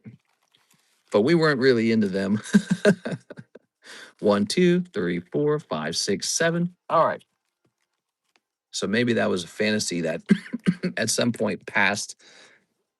Some pineapple stuff. Yeah, I'm pretty sure he wanted to do some pineapple stuff. He almost certainly wouldn't have said no. Mister, no swinger thoughts at all? Not back then. Karis and I were a lot younger back then. 1, 2, 3. There's just no chance of anything like that. Swinger stuff I feel like is stuff you do when you're like 50 and there's nothing else to do in life but get freaky. We are. So what? I think I got 13 years left before that starts, huh? It is. But no, I do think that it's for people who are a little less innocent at some point in life, and that definitely happens as you age. But it's also not for anyone who anyone religious. Is not going to work. So we are. Ooh. So that's too cold. Live customs. I'm sorry about that. Let's try the Ascended Heroes packs. 2 are for 6. Let's begin with the 2 for 6. Was this girl cute? Nah, not that cute. I mean, she wasn't terrible, but she's just not my type. Here we are. She was not terrible. He used to be attractive. He was in the army. I knew him from back at Target. He and I worked together at Target for like a good 2 years. Then he got fired at Target. And he crashed because he was a good friend of my roommate. He crashed with us at our place when he was in kind of a pickle. So we gave him free room. He slept out in the family room. And then when he needed to go to the military, he needed cash. And he came to me and asked for cash And me being Ebenezer Scrooge, that was very rare for me to do. I handed him some cash and he bopped off to the military and easily got himself a wife after coming back from boot camp training and all that. He was all super fit. He looked so handsome in his suit, right? And I was at his wedding. I was one of his best mans. And my roommate, his friend, that he was the groomsman or whatever it's called. I can't remember. No, no, no. The guy who's in charge of the wedding, right? So then I went to his bachelor party and he's like, I love you guys. I love you, man. Six gets a Voltorb. He's cool. He's one of those very extroverted types, puts his emotions out there. He's out on his sleeves or whatever you call it. And he's just kind of out there and a little bit obnoxious, but very honest and well meaning. And he actually was a prison guard. That was his job. He worked in a prison. Here we are. So he's a cool guy. Ready? She was a duff. What's a duff? What gave off the swinger vibes? He was always a dirt. He and I would talk girlfriends before, and we would trade so he and I would trade photos of our ex girlfriends. And so yeah, he was a pretty open minded sexual type of person, and he knew I was too. And so when I was in college, new girlfriend, and everyone's looking kind of okay, and it could have happened, but just mentally not going to happen. We are all right. It could have happened. We're living in their home. There's a lot of privacy and comfort. Ready? All right, Javier Arroyo. Let's see. Chico Rita Rabut. You get paid back? No, he never paid me back. He probably doesn't even remember that I gave him that money. I remember. I remember every dollar. It is Lily's Cliff Airy because that's how I am. That's how my brain works. It's attached to every penny. Every penny is a prisoner with me. Here's Snob Trivanant. Invoice him. Nah, I'm not going to do that. He helped me out, So when I was in my senior year for college, actually, I think we were with him. No, it was for a full year. So we needed a year rent, and he rented to me real cheap. I think it was like $200 a month, if you can believe it, real cheap. And so it was pretty good. He kind of helped me out when I needed a place to stay, and I really appreciate him for that. Actually, I think sometimes about giving him a gift now that I'm all pokey successful. One Lily's Clefairy? Oh man, that's a tough round. You're gonna go into the second chance break for that, Mr. Heavier. That's a tough round. One Lily's Clefairy on that round. Whew. Ascended Heroes is not for the faint of heart, everybody. There were some good times with them. At first it was very comfortable, but there was like this whole shift in attitude. A little more than halfway through, Karis and the other girl's name is like Megan. They go on like a little dinner date together, and I guess they didn't like click or something. Like maybe it was like awkward silence. They were very different from each other. And then from then on out, there was some other things. I remember what happened. So there were some really bad fights actually between him and his wife, and we were there for it. We witnessed it, unfortunately. And we didn't want to, but we were there for it. We heard it, we saw it, and it was kind of embarrassing. Like it was, something that should have just your dirty laundry is not meant for the public to see, but unfortunately it was impossible because they were so loud. It was impossible not for us to know about it. And so I felt like things got increasingly awkward at that point. And so she got really sort of withdrawn. His wife did. And Karis was always withdrawn. She's very shy. So she just doesn't hang out unless really push her to talk to you. So Karis is just a very shy kind of person. And then Megan got really withdrawn. And you could tell she was ready for us to go. So, that became kind of stressful at the end of our education. That was when I rushed to get moved out. And that was actually when I injured my back. And part of it was because I was trying to get everything packed up and out of the house very quickly. I was like, let's get out of here. All right, it's a movie. Slab rotate. So cold. Yeah, it was pretty cold. Sorry about that. Let's see what the next order is, though. So we have an order from, ready? Mr. Hawk wants the Dark Golduck. Dark Golduck. All right, Dark Golduck. Let's try to find that. Those were some interesting times, man. Life was moving rapidly. I had my here we are. We finished our education and got our degrees, and I got to wear the robe and receive the, the dun dun dun dun dun dun dun dun dun dun. Got all that good stuff going on. It was a little depressing. I remember receiving my diploma or whatever it's called, and everybody there, everyone I knew, all the friends I made were there, and they all had families. I was the only one there completely alone. Here's Hot Camacho. Ooh, slab rotation? Yes, we just did, but we can rotate it again. So here is Shayna with one junk pack. You ready? Yeah, people would have like their whole family, like aunts, uncles, grandma, grandpa, and I was just like 100% on my own. Here's Shayna. Here we are. Ooh, and I had that back injury because we had just moved out of that house. So I had a really nasty back injury. So I was in a ton of pain when I received the diploma.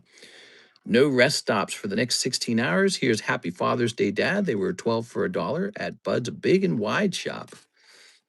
Okay. Somewhere on the internet is the actual video of me receiving my college certificate or what is it, degree? Oh, college degree. I'm so stupid. Trayvon Mullen. Here's Volcarona. Here's Larsa, Emerald Weapon. Can you make that Rapidash 50? Yes, we can do that. All right. This goes to Shayna. Let me go ahead and set this up real fast. Good old ritual robe. And now you sell Pokemon cards, don't need a certificate. I know, that's the funniest part. But ultimately, my first job out of college, I did kind of need that degree. And then actually it was the job started while I was still in college and kind of saved us financially. So the degree was important for that first job. And then Karis, she got a real software engineer job that she's still doing today. She never left that company. So they pay her well. She's been promoted a bunch and her degree actually was necessary. So college, I guess, ultimately wasn't that bad of a thing, was it? We went for the right degrees, and had I not done well on YouTube, I probably you wouldn't know who I was. I'd just be a normal guy, and I'd just probably be doing software engineering as well because I knew how to do all that and got my degree in it. I would have ended up just doing software. Here's a little Snorlax. She gonna retire soon? Yeah, I mean, we talk about that kind of stuff. We talk about how sometimes she feels like, learning more stuff and taking on a higher degree of responsibility. Sometimes she talks about how she wishes she could just quit and focus only on trying to have a kid and not really worrying about money anymore. So she goes both ways. Some days she's like, she really gets into her field and she wants to do it forever. And then sometimes she's like, man, I need to have a kid. All right, there we go. So the Rapidash is now $50 as requested. And now we have do. I'm gonna grab this. So I'll email. You met her in you met her in college? I did. So we met in college. So if I was ever going to say something nice about college, because I often think it's ridiculously overpriced, but if I was ever going to say something nice about it, it's very important to network while you're in college. And I met my wife there when we were ridiculously poor, and together we built wealth. And so now we're ready to divorce. I'm just kidding. But now that's all over behind us. We've got enough money to break up now. So, but we met there at the chess club, very nerdy. And then it turned out we were both doing computer science, so nerdy. And then we started dating. I asked her to date right away because I went to college a little bit older. I was already like 24 and I'd already had some dating experience. I just jumped right into it. Okay, Mr. Athim, one ascended and pre-grade the Luffy leader. You got it, man. All right. At the time I asked her out, there was another guy named Charles who was sniffing about her. He was trying to get in contact with her too. I just happened to beat him to it. Here's Waitress, Vanillix, and Staraptor. What was wrong with your back? So I had had only manual labor jobs up to the age of 24, and I was an extremely aggressive worker. Like I would just work myself to the bone. I loved working. I loved doing an extremely good job. I had extremely high standards. All my managers loved me, and every job I ever held, I had excellent reports from anyone I worked for. But I did that at the expense of my body. I didn't care what it took. Everything was going to be done fast and really high quality standards. So I would just kind of wore myself down, picking up like pallets of soda and stuff like that. And then, unloading trucks was my main job. And I'd had several back injuries in that time period. You'll throw your back out and then you can't move very well.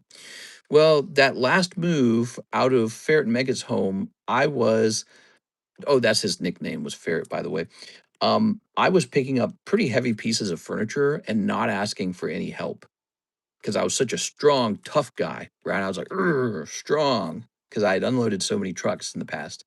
So I moved all our heavy furniture by myself with no help. And then this back pain started radiating while I was driving all of our furniture, just started radiating in my lower back. And it was so intense, I couldn't stand up anymore. Like it was the most extreme back injury I'd ever had. Let's go grab your stuff, Mr. Thim. It was the most extreme back injury I'd ever had. And it's like mechanically, I could not stand up all the way. Like I was shocked I couldn't stand up. So I'd never experienced anything so bad before. I don't think it's in this bag. I think it's in the next bag. All right, let's go grab the next bag.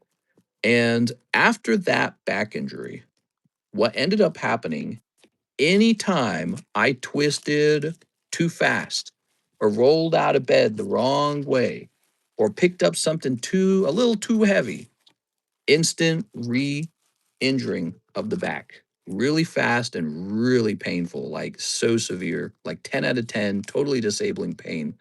And I still have that today. And so now I just move really carefully. I move with intention. I'm super aware. Lift with your knees, no twisting, climb out of bed carefully.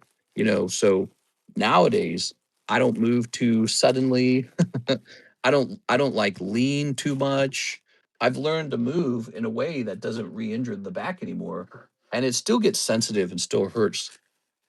So ever since that back injury, I've never really had the same quality of, I guess, lower back strength where you could rely on it to not hurt. I think this is it. Yeah, here he is. Okay, you ready? So he said, pre-grade the Luffy leader.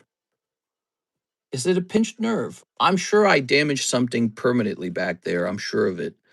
It was so severe. That injury lasted for like weeks. And the first couple of days were so severe, I could not even help Karis move the stuff into the apartment we had purchased. All right, so my immediate concern with this, when we're comparing left to right, this is thinner on the right than it is on the left. That looks like off centering.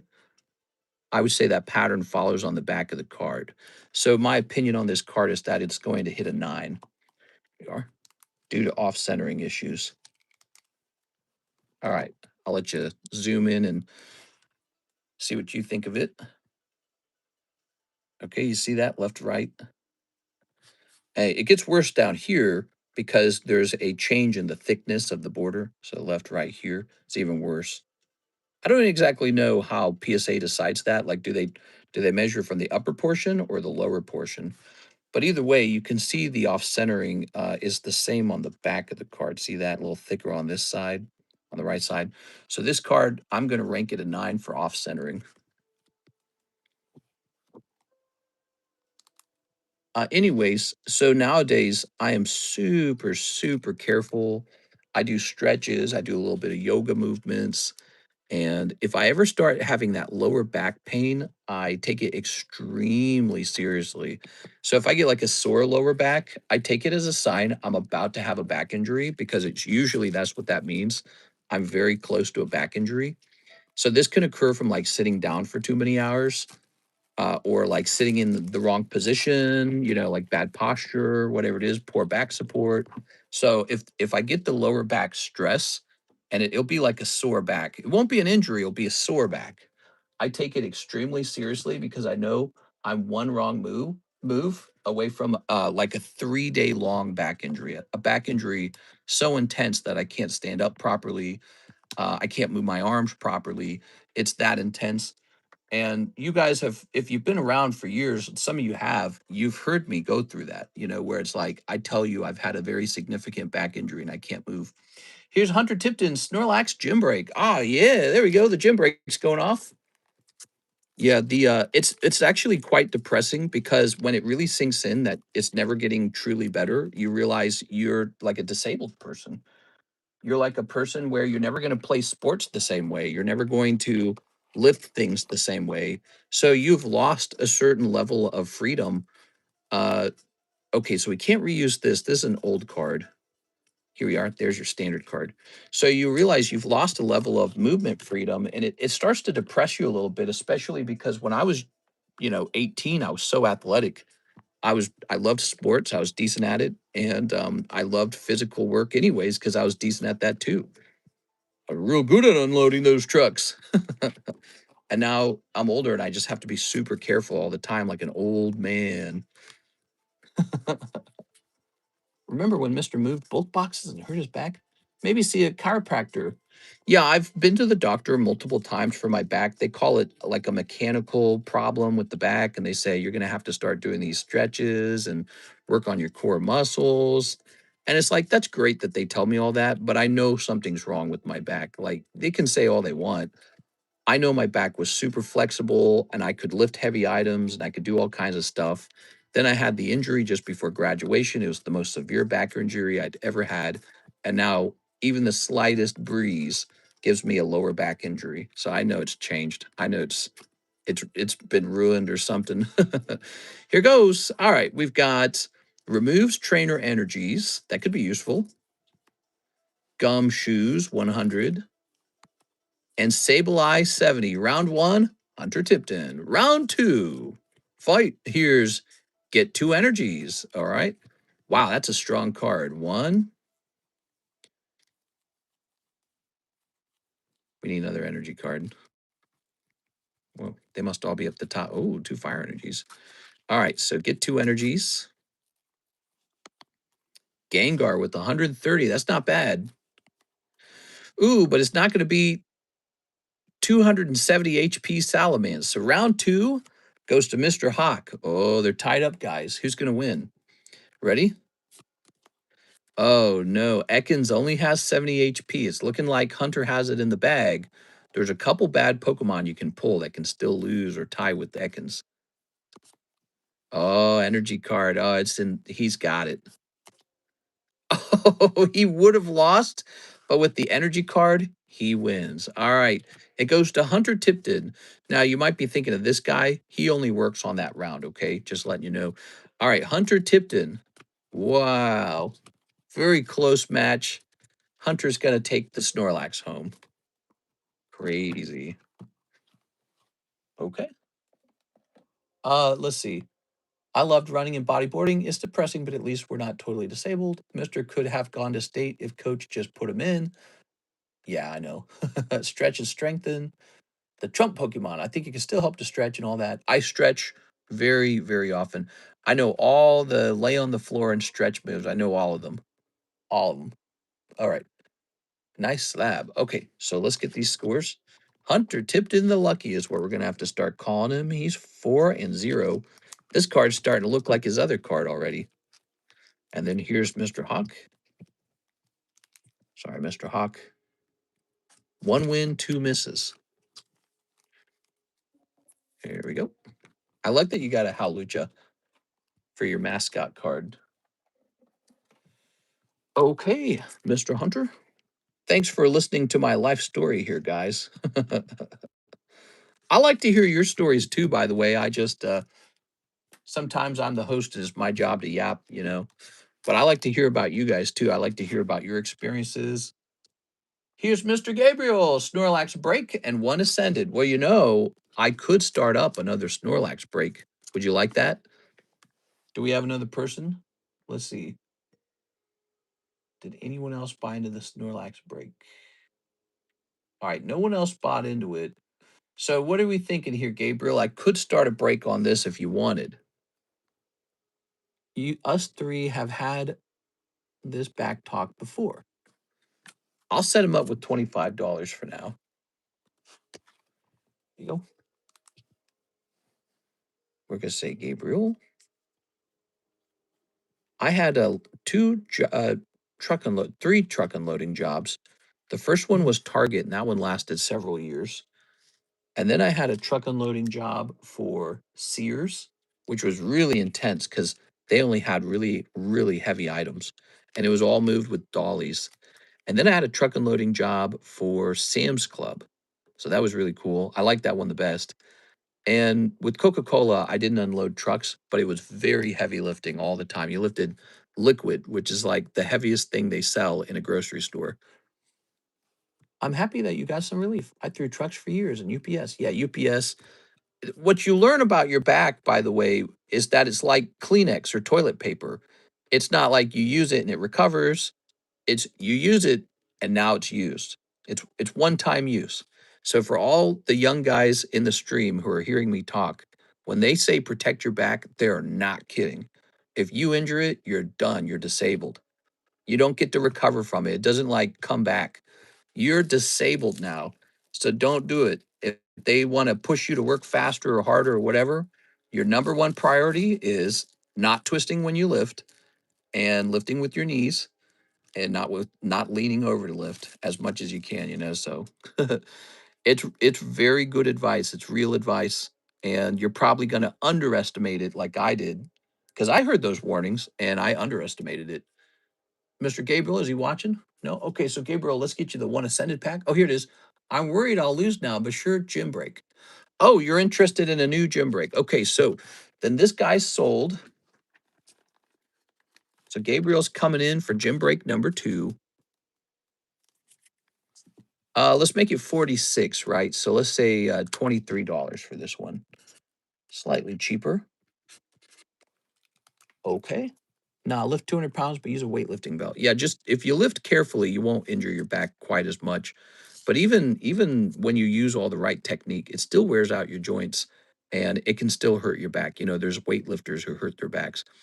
We have to go ahead and pay out Javier for this. We're going to buy it from him right now for 20 or I'm sorry, for 45. So we're going over here to the consignment. Javier, Snorlax, 10, 45. All right, so Mr. Javier, let's grab your little card. I used to pick up like these super heavy lawnmowers for Sears all day. They're real heavy. All right, we're going to roll it up again this time. So it's supposed to be 33.75. We're going to make it 34. So you got 38 in total. All right, Mr. Javier, 38 in total. Gabriel, you're going to have $2 left over. And now we're going to get your card in here, Mr. Gabriel. And here's another Snorlax ready to go for anyone who wants to join. This is a Snorlax gym break. You can work on your gym break scorecard and potentially take home a Snorlax. But this is gone. I want my watermelon Red Bull. I was a bricklayer for 5 years, and now I'm a sawyer at Lumber Shop Hall Ass since I was 13. Nice, dude. Those are tough jobs, too. All right, so let's see. Gabriel. My job has been sitting in this chair. And before that, it was also sitting in a chair. I did YouTube video game live streaming. There we go. Yeah, I'm super aware of back injuries these days. Super aware of my back. I haven't injured my back very often, and I haven't injured it badly in a long time. Have you guys noticed that? I've gotten real good at it. All right. So Javier, the Snorlax is sold. Now we have a new gym break. Gabriel Gallegos is in that gym break. He has $2 to spare. I joined, says Mr. Hawk. All right, so the Snorlax gym break is over. Let's go ahead and service it right now for fun. I trained dogs for the past decade, but now I'm a custodian for weed. Nice. All right, so if we're looking at this, I can see you sent in for the Snorlax break, Mr. Hawk. Good luck in there, Mr. Hawk. And one ascended. Yes, we'll get your ascended right after this. After these messages, we'll be right back. Remember that, ABC? Remember Saturday morning cartoons? I remember. That used to be a whole thing. I don't think they do that anymore. All right, here it is, round 2 of the Snorlax. This time it's Gabriel Gallegos and Hawk Camacho. Wish I still had a trainer, but poo-poo happens. There's Mr. Cheese. He's dancing. Are you ready? Here goes. Okay. Grab this. And we'll put this in here. Oops.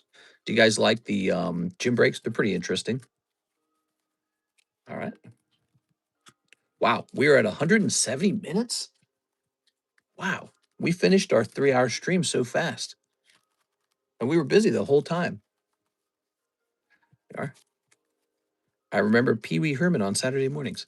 Pee Wee Herman, here's Jinx. Jinx is pretty strong, actually. It's a 200 HP Pokemon. And it easily defeats Cubone. Round 1, Gabriel. Round 2. Oh, Cabalion's good too. 210 energy. Oh my gosh, you just got squashed, man. Mr. Hawk Camacho, that's 2 misses. I'm sorry, man. All right, that sucks. It's kind of like double or nothing if you think about it, right? You kind of went double or nothing on the Snorlax. Gabriel, if you look, Hawk, at least you will know this guy's been having a tough round himself. Look, he's 3 wins and 5 losses, so he's had a rough time himself.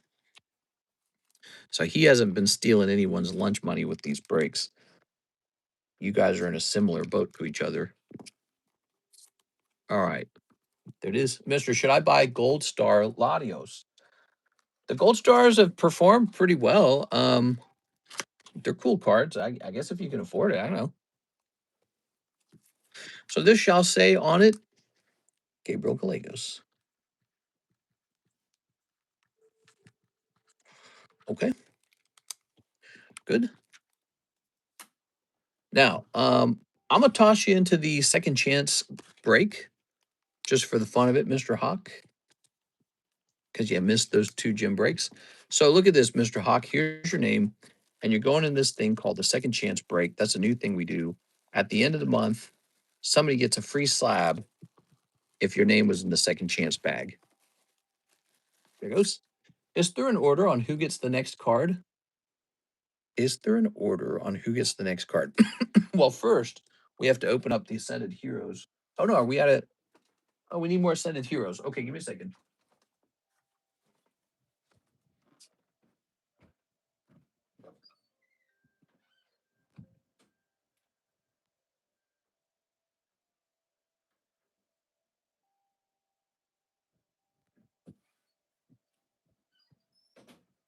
All right, here we are. Very nice. He's asking on gym rules. Oh, is there an order on who gets the next card? Yeah, sort of. I use the same pattern each time where it goes left, right, left, right, left, right. Okay, ready? And it always starts, by the way, with the person on the left. And the person on the left is whoever bought in first.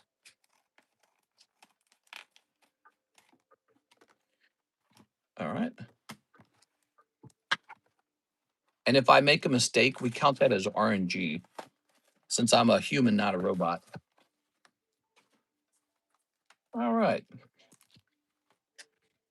That's one of the rules. On a rare occasion, I make some kind of mistake that gets treated as RNG.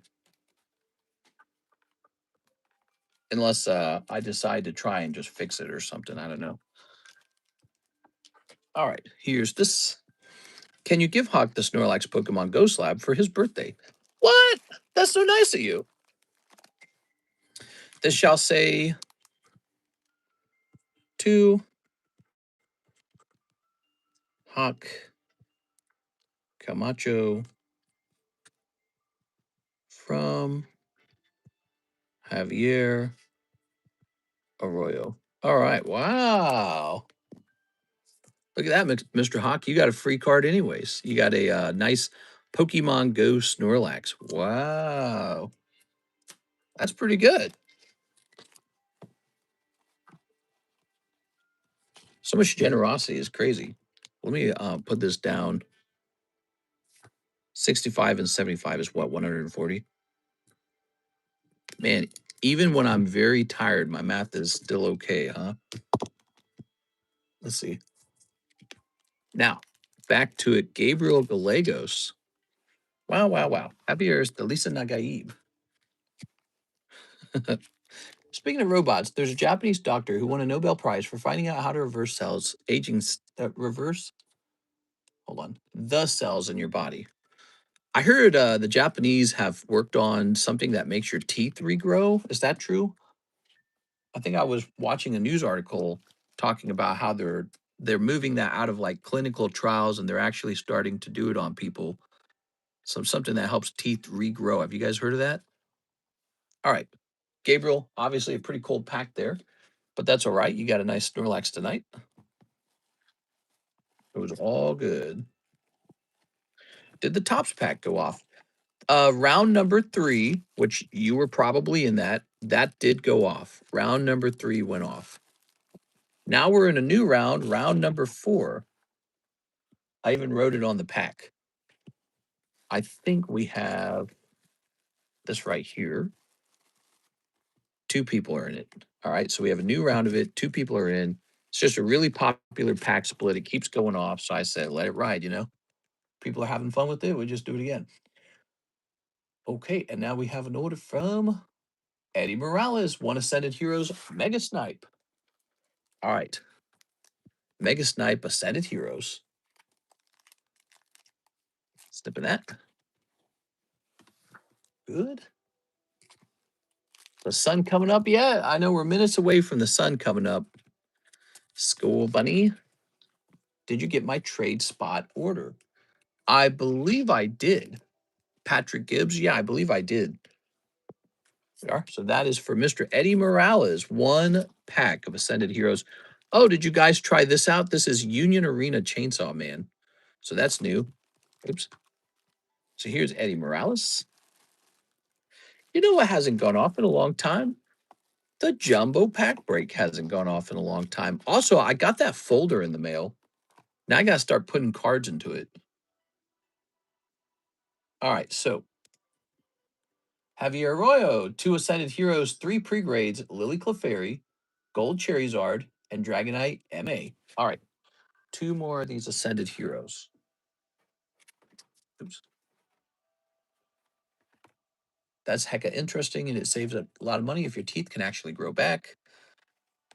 Yeah, can anyone confirm that? Can you guys, like, Google it or something? All right, let's see. Obviously, your body grows teeth, right? That's how you got them in the first place. But then it stops growing them. And if we could figure out how to get your teeth to grow again, that would be very interesting. Okay.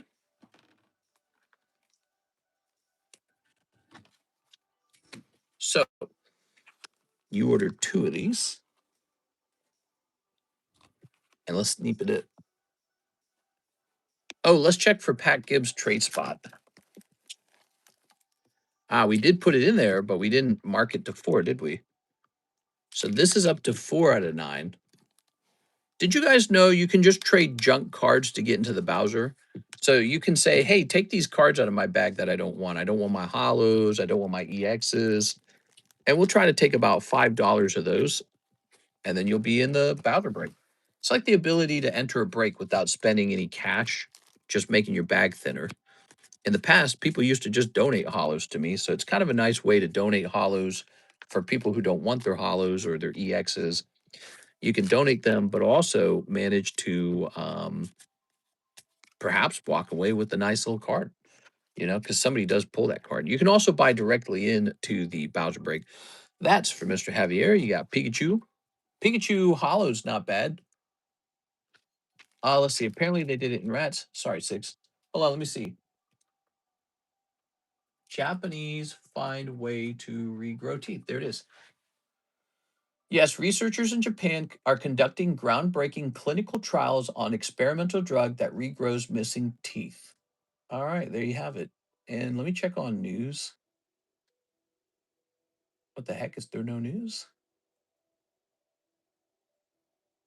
Researchers are targeting for this to be available as a treatment by 2030. Wow. That's cool, man. Researchers at Kyoto have already regrown teeth in the mouth of mice and ferrets, prompting experts to prepare for human testing. Wow. That's so cool. All right. So let's grab your bag and get these pre-grades. In Ireland, there was a beheading, and now there will be protest in Ireland. A beheading, like the worst possible way you could die. You got beheaded by some barbaric religious belief. Is that what you're saying? Oh man, that is so bad. How can anyone live that way? How can anyone tolerate that? That's like medieval stuff, you know? Who's putting up with that? Aren't we like beyond that at some point? You want me to look at your Mega Halucha too? Take a look at the Mega Halucha. Dude, I heard that they had one of those in France very recently, and it prompted Macron to crack down and place heavier. There's Dark Machamp. He's kind of nice. Um, Heavier rules for kicking people out who seem to have too, radical of beliefs. Lily's Clefairy and Gold Charizard. So we're still looking for the Lily's Clefairy. Okay, I might have dismissed these bags too quickly. Let's check through the bags for the Lily's Clefairy. So there's the Mega Dragonite. That is just too extreme, man. That can't be tolerated. It's too extreme. Okay, let's see. Holy mommy. Crazy, man. Mega Houndoom looks nice. Okay. So not in this bag. Japanese also figured out that fasting helps the body destroy dead cells. Oh, I heard about that a bunch. Yeah, I heard about that one a bunch. World's going crazy. Oh, the world's going crazy. What a horrifying way to die. There you go. Mega Eel Ectros. Carbink. Where's that Lily's Clefairy? Lily's Clefairy. Must be in baggie number 3. All right, we're going to find it. I should create like a bag just for your hollows because you got plenty of them.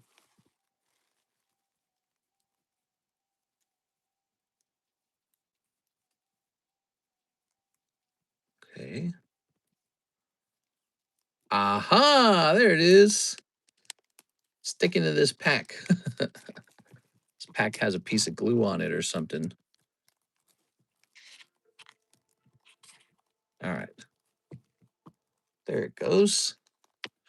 Pop this back in here. Happened hours ago. Oh, man, dude. Crazy, man. When does it end? When do we reach a point where there's no more of that? Where it's like, nah, that was something we used to do like a really long time ago, and now no one does that because we're too smart for that.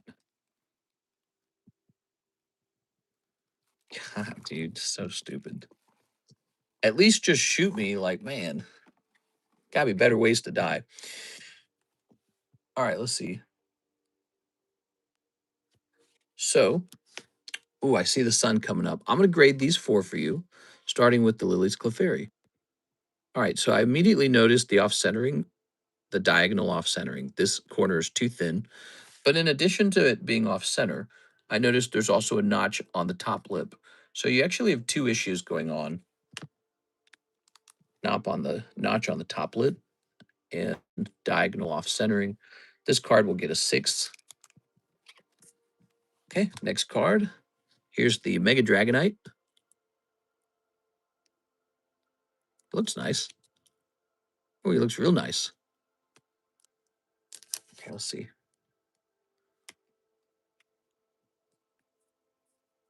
You have an actual bump on the card. It seems to be stuck on the card. So I do not believe that that's a white dot like ink. I believe when they made the card, that's like debris that got stuck to the card. So I think you can remove that. I don't want to be the one to remove it, but I can feel it. It's a physical bump. You need to probably remove that before you grade it. I can try to remove it for you, but it kind of scares me because when it gets removed, what's left behind on it? Okay, so I'm going to assume that the grading companies are sharp enough to find that. I found it pretty fast. 9. It's possible a grading company doesn't notice it, but as for now, 9. It has to. I think it can be removed. It's a physical bump. You can feel it, but it's stuck there. It's not. It's not like lint, where it just brushes right off. Mega Howlucha.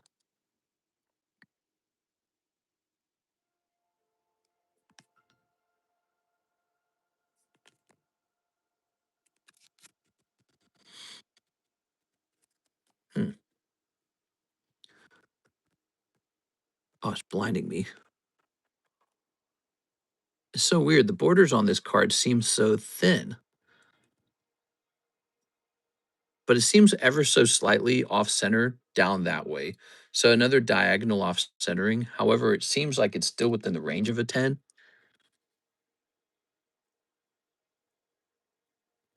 Yeah. So I'd say that's still within the range of a 10, centering wise. Very clean on the back.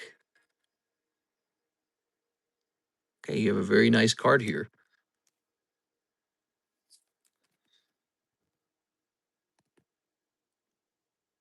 I don't believe this card will grade pristine because of top bottom off centering or diagonal off centering.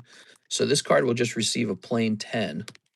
I wouldn't bother with BGS on this card because you will not get, in my opinion, you will not get pristine. You will not get black label, but you can always test it out if you want. If it turns into a 9.5, it's going to be annoying though, right? So there's a 10, 6, 9, and then the Charizard. Now we knew the Charizard when we pulled it was off center. If we flip it this way, you can see there's heavy off centering between the top and the bottom. The back looks nice and clean though. So, with centering this severe, I would probably consider it an 8 or a 7 with PSA. Knowing how PSA is now, I'm going to say 7. Okay, so this probably falls into the realm of a PSA 7 for off centering. So there you have it, 7, 10, 6, and 9. Hey, the bonus card we graded for you, that was useful knowledge. All right, Mr. Heavier, pull this baggie down. Can I see it up close? Yes. So let's zoom. Here you can see the border is quite thin, real thin. And then here the border is real fat. There's no guiding dot here, and there's no guiding dot here, nor is the guiding dot on the back. So what this makes this card is just a badly off-center card, and that's going to hurt the grade. Now, if it was even more off-center, I'll draw the arrow on it. If it was even more off-center, it could be considered an OC card, which is now like an error. But this unfortunately will not grade a OC. It simply wasn't off center enough for OC. Stop sending in order, guys. We're out of time. I can see the sun's coming up pretty fast. So we got to wrap it up. Nice 3-hour stream tonight. We were busy from beginning to end. So I love that. Love that we were busy.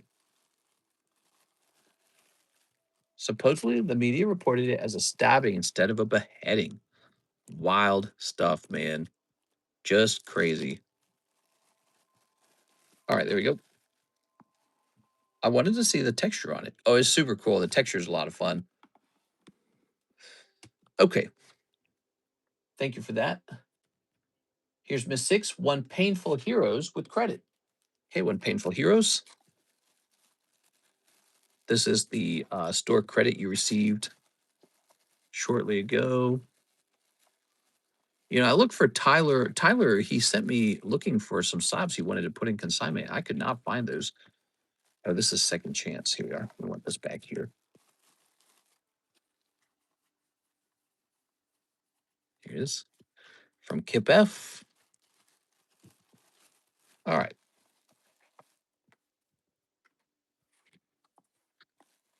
Good. That's bad timing on that news story, too, because you had the one boy in England who got stabbed to death and then arrested by the police while he's bleeding out. Henry Novak, I believe is his name. Here it is. All right. Snorunt Toga Kiss. How cute. You got a little Toga Kiss, Miss Six. So that was a nice gift. All right. Okay. Here we go. I have night terrors, so I stay away from stuff like that. I had a time period years ago where I watched like all the bad videos on the internet because you're legally allowed to watch them. They're not illegal. So I watched them all, and yeah, it's pretty bad. I know what it looks like. Here's Mr. JC, 6 packs of the Ascended Heroes. All right, you'll have to give me a moment.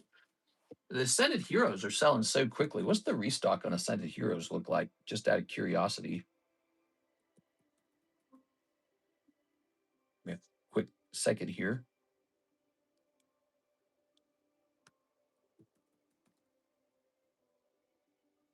All right, so they do look like they are getting slightly more expensive, but let me go grab them. Let me tell you something.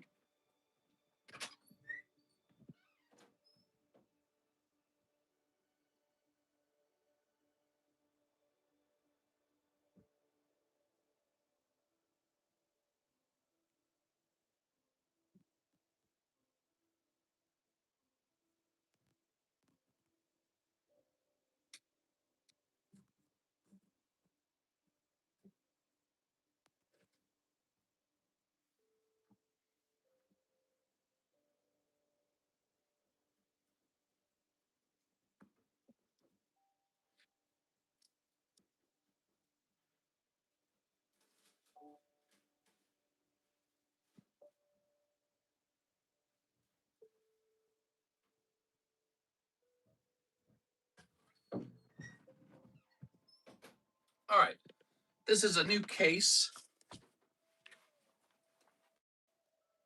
Putting this back. How's the break point going? I guess it's slowed. I guess it's slowed down a little bit. People have been opening up the top set. The Tops booster pack has gone off like almost 4 times now. How many did he order? He ordered like 6, right? All right, 6 of them. Okay. 1, 2, 3.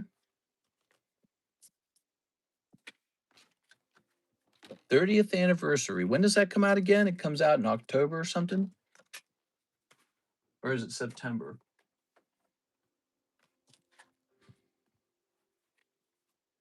Snipping this.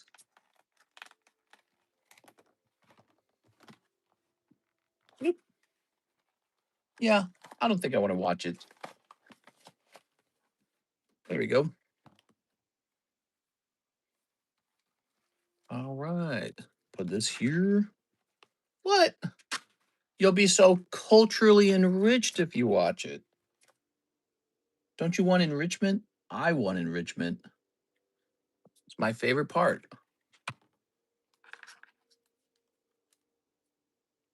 All right. There we go. Very good. Why would some random African immigrant try to behead a dude in the streets? Insanity? I don't know. Maybe they were hiring drugs. Snipping this. Anger. Very good. All right. Mr. JC.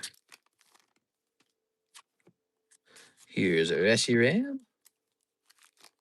Here's Tad Boob. The real question is, why is an Irish man being murdered that way in his own country by somebody who shouldn't be there, by a foreigner? That's the real question. And so that's what's going to be asked by the people who live there to the government. They're going to say, wait, who voted for this? Here's Mega for Alligator. Ooh. All right. And everyone's going to be scared to speak up about it. You don't want to be politically incorrect. You don't want to say something that rocks the boat. You don't want to sound like a Karen. You don't want to sound like a Mean guy, like a jerk. You got to be nice, nice, nice, nice, nice. Everyone will be twisting their hands, going, no, but not everybody does this. It is wonderful. All right, let's grab your bag. Of course, the guy who got beheaded doesn't get to share his opinion because he's dead now. It's kind of cool, right? He doesn't get to have an opinion on the subject. I think I know what his opinion would be if he could come back and speak. Here's Fanro Tom. Ooh. He's going to say something like what I just said. He's going to be like, why was this guy even here? Thank you so much. That was 6 packs. No super snipe that time on those 6 packs. Wow, what a crazy stream this has been, guys. We still got this box to give away. We didn't hit the view bounty, but you know what? We were pretty busy all night. Let me hit refresh on this. I want you guys to type in Hawk. It's his birthday. Looks like this is going to run one more time tomorrow, but we're going to add a name or two in right now. J-Dog says we need open borders. Not the thing about that subject is that immigration is a good thing, but it's not a good thing if just a bunch of random people come in and they're totally unvetted. I think that that's just chaos and it's disorganized and it's like, removing the front door to your home. That's no way to live. You know what I mean? And so it's very common sense to just not do that. And most countries don't do that. And I don't know how it became politically incorrect to believe that it shouldn't be that way, but it did. That became like a battleground subject. Here it is. But my thoughts on the subject is that it's always people who don't have to fight and die for the borders of the country that find it so easy to just leave open the borders of a country. It is. So perhaps it's a failure in the education system to teach people what even is the concept of a country. What does it mean to be a people? What does it mean to have a culture? What do those things mean even? All right, guys, we're going to finish this tomorrow night. Not tomorrow night, tomorrow daytime for Tuesday. So I'll see you guys for the Tuesday stream. It's daytime. Look at that. Oh my gosh, the sun is up. Yeah, it's too bad for that guy ultimately. So I'll be thinking about him. I'm gonna hop off, guys, and have a nice night's rest, and then I'll wake up and immediately go back to work. One of the things I gotta work on, look at this. I just received this in the mail. Some Pokemons. Gotta catch them all. Look at that. So we got some poker cards here. Now these are used decks, but I actually liked the way they looked, so I said I'll take them. Take those used ones. So these all got to be sleeved and looked at a little bit. All right. See you tomorrow, guys. Let me see a Marowak. There might be a Marowak in that set. I can't remember. Oh my gosh, I've been trying to buy those. Yes. Well, they're very hard to grade 10 unless you get them out of a sealed deck, but the sealed decks are unbelievably expensive. I'll see you guys for the daytime stream for Tuesday. Have a nice night.